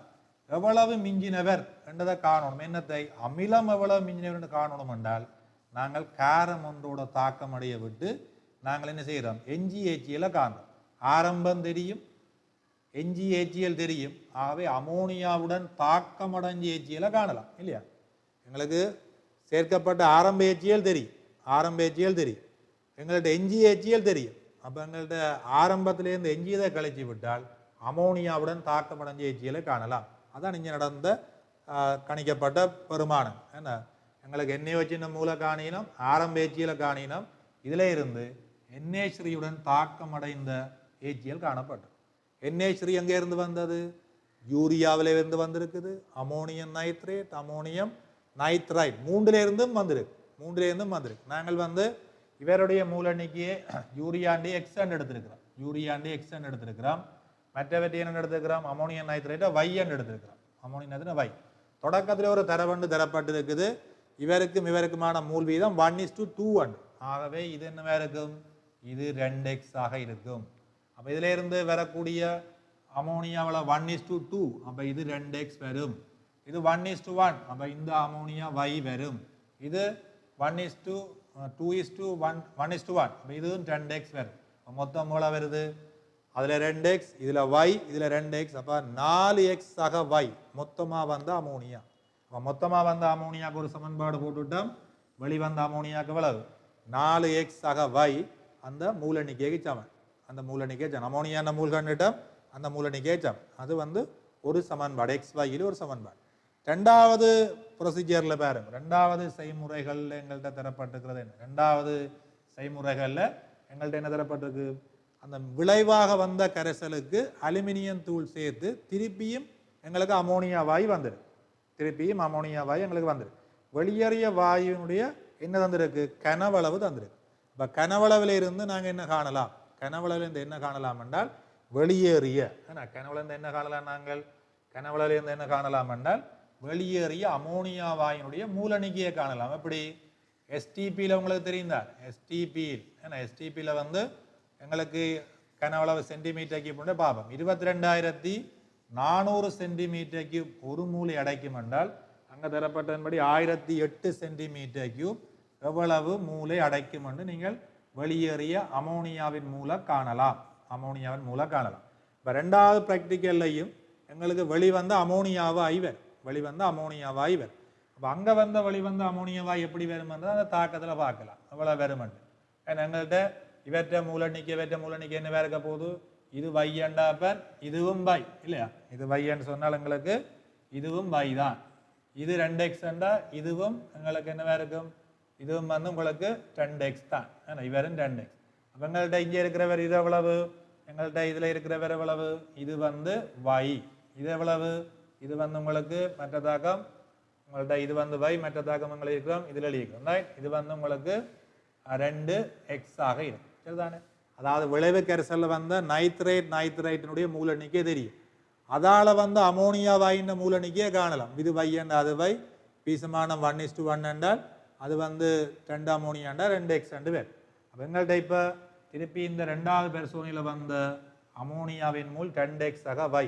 அதை நாங்கள் இந்த கனவளவில் இருந்து, ஏன்னா இந்த கனவளவில் இருந்து அமோனியான்ற மூல் கண்டனீங்க. அப்போ அங்கே இருக்கிற ஒரு சமன்பாட்டுக்கு ஒரு x + y ஒரு சமன்பாடு. முதல் நியமிப்பின் மூலம் அமோனியாவை கண்டு x y ஒரு சமன்பாடு எடுத்துக்கிறோம். பிறகு வெளிவந்த கனவளவை வச்சு கொண்டு அமோனியா வாயுக்கான ஒரு சமன்பாடு வச்சுக்கிறோம். எக்ஸையும் வையையும் தீர்த்து விட்டோம் என்றால் நாங்கள் பெர்சன்டேஜை காணலாம். எக்ஸையும் வையையும் கண்டு விட்டோம் என்றால் சரி. எக்ஸையும் வையையும் கண்டோம் என்றால் எங்களுக்கு ஒவ்வொன்றினுடைய என்ன தெரியும், மூலெண்ணிக்கை தெரியும். மூலெண்ணிக்கை தெரியும் என்றால் திணிவு தெரியும். திணிவு தெரியும் என்றால் திணிவு சதவீதம். திணிவு சதவீதம் அவ்வளோதான் அதில் உள்ள கேள்வி. 10வது வினாவை பார்ப்போம். 10வது வினா வந்து ஒரு ஃப்ளோ சார்ட்டில் இருக்குது. எங்கேருந்து தொடங்குறது ஒன்றுமே தெரியல, ஏன்னா ஒன்றுமே தராமல் இருக்கு. எங்கேருந்து தொடங்கலாம் என்றது நாங்கள் ஃப்ளோ சார்ட்டில் இருக்கிற எல்லா விஷயங்களையும் இருக்கா பார்க்க வேணும். எங்கெங்கே தொடங்குது, எங்கெங்கே நிறங்கள் தந்திருக்கிறாங்க என்பதை பார்க்க வேணும். எங்களுக்கு ஒன்றுமே தெரியல, டியா பியா ஒன்றுமே தெரியல. அங்கே இருக்கிற நிறங்கள் எங்கேயாவது போடப்பட்டிருக்கிறது தான் நாங்கள் அந்த கேள்வியை தொடங்க வேண்டி இருக்கு. முதலாவது பியிலே ஒன்று நிறம் தந்திருக்கிறாங்க, இளம் பச்சை. அமிலஞ்சேக்கையாக இளம் பச்சை, பெட்டி போட்டால் கரைசலாம். அப்போ இளம் பச்சை நிறமான கரைசல், பச்சையில் இளம் பச்சை, நீல பச்சை, எல்லா பச்சையும் ஒரே பச்சை தான்.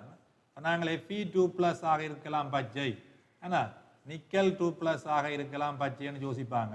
Cr3+ ஆக அமில ஊடகத்தில் இருந்தாலும் பச்சை தான். இப்போ பச்சை உள்ள எல்லாத்தையும் நாங்கள் யோசிக்கத்தான், இவையெல்லாம் பச்சையாக இருக்குது, இவையெல்லாம் பச்சையாக இருக்கு. அந்த பச்சையிலிருந்தே கீழே வருவோம். காரஞ்சேக்க பச்சை நிற வீழ்வடி. பச்சை நிற வீழ்வடி, அழுக்கு பச்சையும் பச்சை தாண்டா ரைட். அழுக்கு பச்சையும் பச்சை தான். ஒருத்தனுக்கு பச்சையா தெரியும், ஒருத்தனுக்கு அழுக்கா தெரியும், முடிஞ்சிடலாம் ரைட். இதுவும் ஒரு பச்சை தான், இவரும் ஒரு பச்சையா தான் இருக்கிறேன், இவரும் ஒரு பச்சையா தான் இருக்கிறேன். அப்போ எல்லாம் அதுவும் பொருத்தமாக வரும் ரைட். அப்போ கீழே வருவோம். சரியேச்சியல் சேர்க்கைக்க மஞ்சள், சரியேச்சியல் சேர்க்கைக்க மஞ்சள். இந்த இது வந்து உண்மையா சரிவா இருந்தால் ஒரு வாய்ப்பு இருக்குது. Fe2+க்கு சரியேச்சியலோட சிக்கலைன் இல்லை. சரிவான ஊடகத்தில் நீரில் ஒட்சியேற்றப்பட்டு மஞ்சளாக தெரியலாம். சரி, அவரையும் ஒரு வாய்ப்பாக வச்சிருப்போம். ஆனால் உங்களுக்கு ஒரு நிக்கல் தெரியும், சரியேச்சியலோட NiClO4 - மஞ்சள் என்று தெரியும். இது நீல ஊதா, இவர் இப்போ அவுட்டா போட்டு ரைட். இந்த 2 பேரும் ஆப்ஷனுக்குள்ள நிற்கணும். ஆனால் இவர் 2+ சில பேர் கைவிட்டுருப்பீங்க, 2+ கைவிட்டுருக்கலாம். ஆனால் இவர் வந்து வரலாம். இவர் சில நேரம் நீர்க்கரசில் 3+ வந்தால் சார் கொஞ்சம் FeClO4- வராதோ, வரலாம் ரைட், எடுப்போம் ரைட், வரலாம் என்று எடுத்தால் FeCl4- ஒரு மஞ்சளாக வரும். அதுவும் ஒரு மஞ்சள் தானே ரைட், அவரையும் நாங்கள் வச்சிருப்போம். அங்கால பார்த்தோம்னா நீர் சேர்க்க இளம் பச்சை, டைலூட் பண்ணப்பட திருப்பியும் பச்சை தான். அப்போ அதுவும் இப்போவும் ரெண்டும் பொருத்தமாக வருது. பிறகு கார ஊடகத்தில் ஏதோ ஒன்று செலுத்த கருப்பு நிற வீழ்வடி. மேலே பார்த்தீங்க நம்புக்குறியில் மிகை அமோனியா சேர்க்க கடும் நீளம். மிகை அமோனியா சேர்க்க கடும் நீளம் வருதுன்றா தான் இவர் வெளியில் போவார். இவருக்கு அமோனியாவோட சிக்கலைன் இல்லை. இவர் அமோனியாவோட சேர்ந்து என்னத்தை தருவார், NH3 6 × 2+ சிக்கலைன். இப்போ பாருங்க பாப்பா, பொருத்தமானது வந்து நிக்கலாக இருக்க போகுது. கட்டையன் நிக்கலாக இருக்கும், அன்னையும் தெரியா. எங்கள்கிட்ட இந்த சார்ட்ல உள்ளதுகள் வந்து நிக்கல் தொடர்பான விடைகள்லாம் இருக்கும் ரைட். இதில் நிக்கல் தொடர்பான விடை, இதில் நிக்கல்லாம் இருக்கும். நிக்கல் ஹைட்ராக்சைடு எல்லாம் நிக்கலுக்குள்ள வந்து ஒன்று இருக்கும். அன்னியன் கண்டுபிடிக்கணும், அன்னியனுக்கு தான் அங்கால போகுது கேள்வி ரைட்.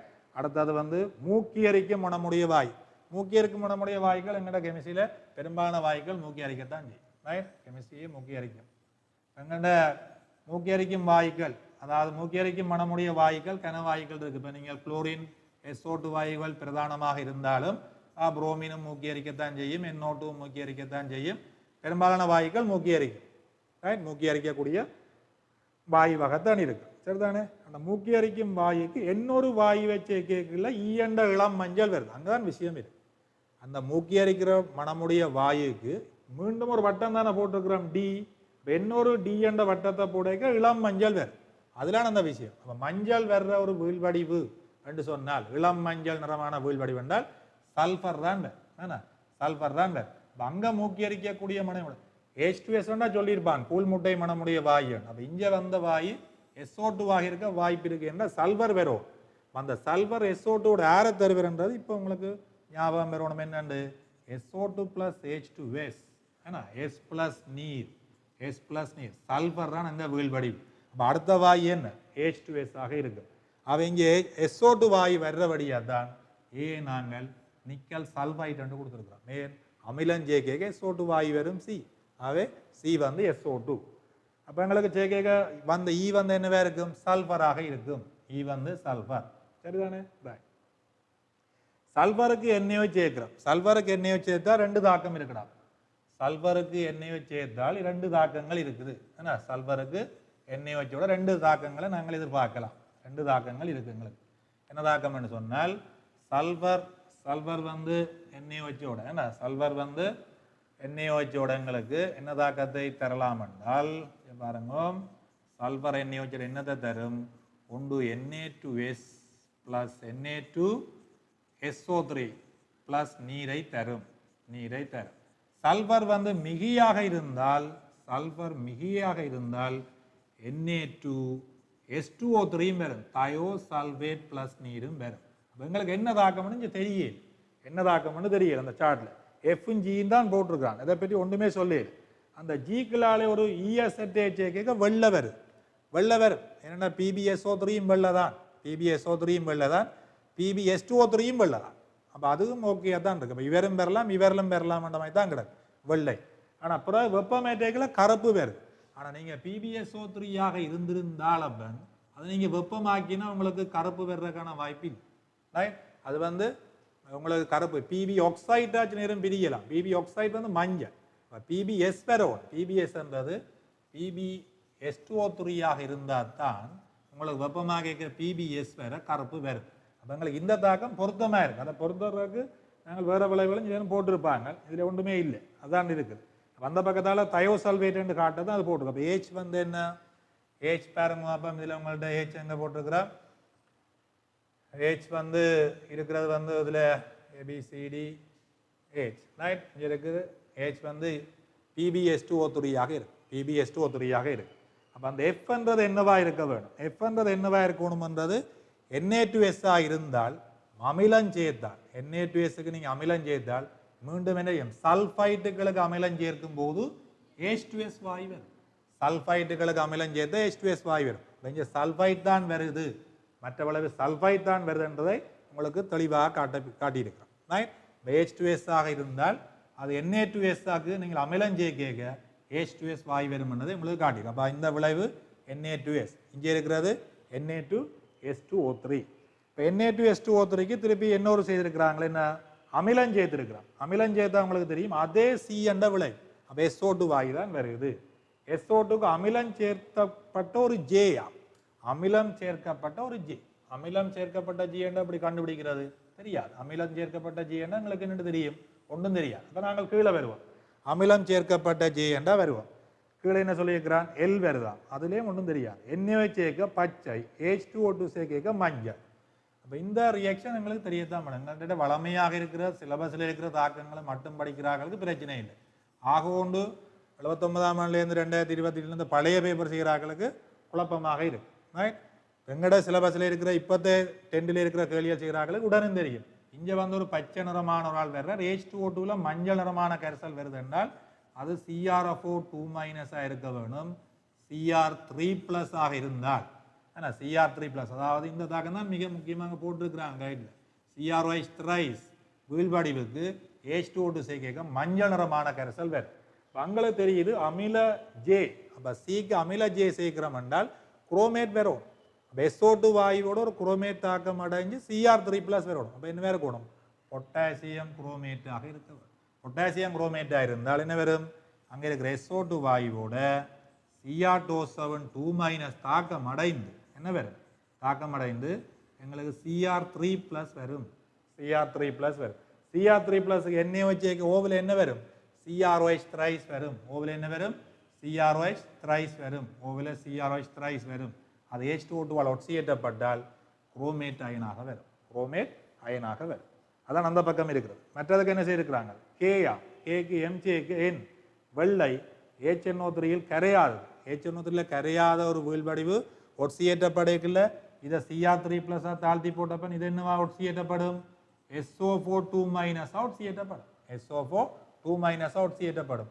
அங்கே வந்து கரையாத வீழ்வடிவு HNO3ல் கரையாத ஒரு வெள்ளை வீழ்வடிவு என்றால் அது பேரியம் குளோரைட் சேர்க்க பேரியம் சல்பேட்டாக இருக்கும். பேரியம் குளோரைட் சேர்க்க பேரியம் சல்பேட்டாக வரும். இதான் இந்த ABCDயில் உள்ளது. எப்படி இனம் காண்பேண்டாம் பிரச்சனை. இந்த முறையும் ஒரு கேள்வி உண்டு. இனங்கான கஷ்டமான ஒரு கேள்வி தான். இதுவும் கடினமான ஒரு கேள்வியாக சில நேரம் இருக்கலாம். 2020 இந்த முறை வந்த கேள்வியை நீங்கள் இலகுவாக இனங்காணக்கூடியதாக இல்லை. பல அடிப்படையான பல தாக்கங்களை நீங்கள் ஞாபகத்திலேயும் நிறங்களை ஞாபகத்திலேயும் வச்சுக்கிற மூலம்தான் இப்படியான ஃப்ளோ சார்ட் கேள்வியை நீங்கள் அணுக முடியும். இப்போ நேரடியாக வர்ற கேள்விகள் ஈஸி. ஃப்ளோ சார்ட்டில் வர கேள்வி எங்கே அந்த ஆப்ஷன் உங்கள்கிட்ட தெளிவான ஆப்ஷன் இருக்கோ அதிலே இருந்து நீங்கள் போய்கொள்ள வேண்டும். நீங்கள் பென்சில் அதில் போட்டு போட்டு பார்த்து தான் அதை கண்டுபிடிக்க வேண்டும். என்ன விடையாக உங்களுக்கு வரலாம் என்று. சரிதானே? நம்முடைய 2வது பகுதியை பார்ப்போம்.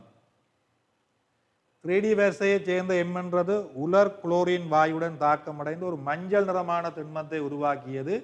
நீர் சேர்க்க நீல நிறம். எங்களுக்கு போடப்பட்டிருக்கிறது வந்து குளோரினோட தாக்கங்கள் போட்டிருக்கிறாங்க. குளோரின் வாயுவோட அதில் பார்த்தீங்கன்னா 2-3 தாக்கம் தான் அங்கேயும் இருக்குது. ஒன்று வந்து செப்போட இருக்குது, ஒன்று வந்து செப்பு இரும்போடையெல்லாம் வழியிருக்கிறாங்க. இப்போ Cu வந்து Cl2 தாக்கம் அடைஞ்சால் CuCl வரும். அது ஒரு வலிமையான ஒட்சியேட்டிங் கருவி. CuCl தான் வரும் முதல்ல. அது ஒரு வலிமையான ஒட்சியேட்டும் கருவியாக இருக்கிற வடியால் திருப்பி அந்த CuCl மீண்டும் குளோரினோட தாக்கம் அடைஞ்சு CuCl2 வரும். அதே மாதிரி தான் Fe இருந்தால் FeCl2 வரும். அது ஒரு வலிமையான ஒட்சியேட்டும் கருவியாக இருப்பதனால் FeCl3 வரை ஒட்சியேற்றப்படும் வேண்டி இருக்கு. ரைட்? இப்போ CuCl என்பது ஒரு நிறமற்றால் தான். CuCl2 சொலிட்டாக இருந்தால் மஞ்சள். ஏன்னா நீர் சேர்த்தால் நீர்க்கரசலா வரைக்கல அது என்னவா வரும்? நீளமாக வரும். ரைட்? நீளமாக வரும். இதுவும் மஞ்சள் தான். இது மஞ்சள் நிறமுடையதாக தான் இருக்கும். ஆனால் எங்களுக்கு நீர் சேர்க்க நீளம் வாரபடியாக தான் இவர் எங்கள்கிட்ட வேறு இல்லை. ரைட்? இவரை நாங்கள் வெளியில் விட வேண்டியிருக்கு. அங்காலையும் உங்களுக்கு அதுக்கு தொடர்பான ஒரு கருத்துகள் இருக்கிறபடியால் கன்ஃபார்ம் பண்ணிக்கொள்ளலாம். வையின் ஐதான அமோனியம் பெராக்சைடு சேர்க்கைக்கு நீல நிறமான வீழ்வடிவு மிகி அமோனியா சேர்க்கைக்குள்ள எங்களுக்கு அது வந்து ஒரு கரைசலையும் தருகுதான். பிறகு செரியச்சியல் சேர்க்கைக்கு மஞ்சளும் வருதான். அப்போ எங்களுக்கு நீல நிற வீழ்வடி வந்து சிக்கலைன்னு உருவாக்கி ஒரு நிறக்கரைசல் வருகுது என்று சொல்லியிருக்கேன். ஆகவே Feக்கு அங்கே வாய்ப்பு இல்லை. ஆகவே செப்பு வந்து CuNH3 4 × 2+ ஆகிருக்கும். அங்கே நாங்கள் வளமையை HCl பயன்படுத்துறது. அது KClக்கு மாற்ற வேண்டும். எங்களுக்கு மிகை குளோரின் தான் தேவை. ஏன்னா அங்கே இருக்கிற மூலிகத்தை அவர் இடம்பெயர்த்தா சரி. தனிச்சோடி இல்லத்தினால இருக்கிற மூல இயல்பை விட நீங்கள் வழங்குறவற்ற மூல இயல்பு கூடவா இருந்தால் அவரை கலட்டி போட்டு தான் போய் சேருவார். அவங்க Cl- தான் மூலம். அவர் தான் தனிச்சோடியத்தினை வழங்கி அந்த சிக்கலைனை ஃபோம் பண்ணுவார். அவை சரிவான ஒரு KCl இருந்தாலும் CCl4 ஃபோம் பண்ணி வரும். அவை Q வந்து இவராக இருக்கு. இதே மாதிரியான ஒரு கேள்வி தான் ஏற்கனவே நீங்கள் 7வது கேள்வியிலையும் பார்த்துருக்கீங்கள். அதனுடைய நிறங்கள் CUSனுடைய நிறம், அதனுடைய பெயரீடுகள். ரைட்? பெயரீடுகளில் ஒன்று சொல்லக்கூடலாம். உங்களை சிமோலில் நீங்கள் எழுத முடியாது. சிமோலில் எழுத முடியாது. அதேமாதிரி ரோமன் இலக்கங்களை இப்படியும் போடக்கூடாது. ரைட்? நீங்கள் தனித்தனியாகத்தான் 2 போட வேண்டும். நீங்கள் போடாட்டியும் நேர போடலாம். டொட் போட்டு சிமோல்லையோ ரெண்டையும் இணைக்கவோ கூடாது. மற்றபடி இடைவெளிகள் தேவையில்லாமல் விடக்கூடாது. இடைவெளிகள் தேவையான இடத்துல மட்டும் விடணும். தேவையில்லாமல் இடைவெளிகள் விடக்கூடாது. இதை விட ஒரு அணுவன் குறைவான ஒரு மூலத்தை பற்றி தான் அடுத்த கேள்வி. அணுவன் வந்து 4 குறைவு. இப்போ செப்புன்றது பிழைச்சா இதுக்கு 0 தான் மார்க்ஸ். செப்பு பிழைச்சா 0 மார்க்ஸ். ஏன் அதை விட 4 கழிப்பீங்க, வேற ஒரு மூலம் வரும். இங்கே நீங்கள் செப்பிலேருந்து குறைவான ஒரு 4 29ல் 4 போனால் 25வது மூலம் நினைக்கிறேன். அவை MN என்ற மூலம் அங்கே வரும். அது தொடர்பான ஒரு சின்ன கேள்வி தான் கேட்கப்பட்டது. 2 ஆக்சைடுகள்லாம் இப்போ போடுறோம். வெனேடியம் தொடர்பான கேள்விகளை மறக்க வேண்டியதுதான்.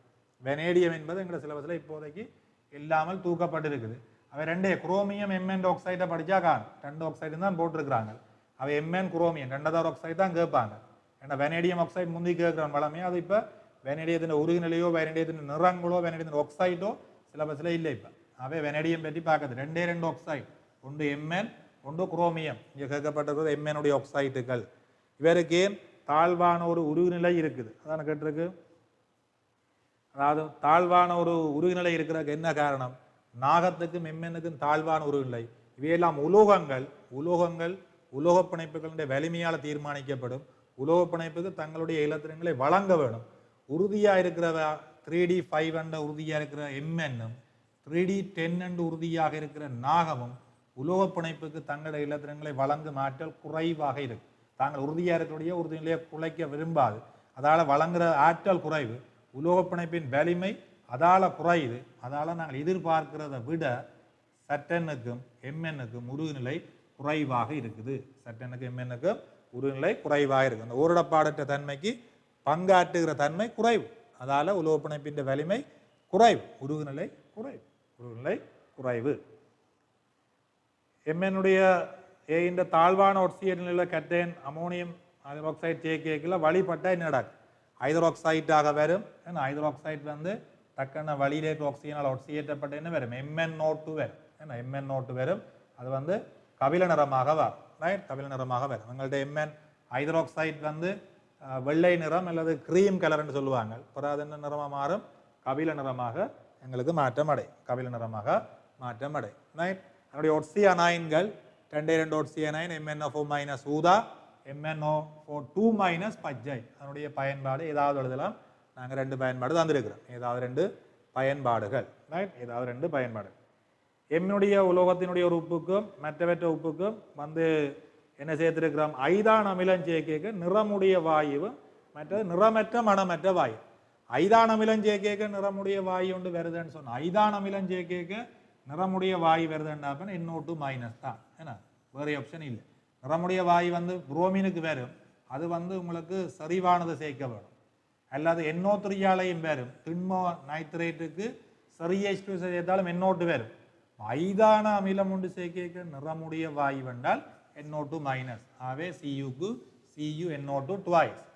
மற்றது நிறமற்ற மணமற்ற வாயு. நிறமற்ற மணமற்ற வாயுன்னா மற்ற வாயுக்கள் ஐதான அமிலம் சேர்க்க வார வாயுக்கள் நிறம் உடையதா இருக்கும். இல்லைன்னா மனம் ஏதாவது இருக்கும்.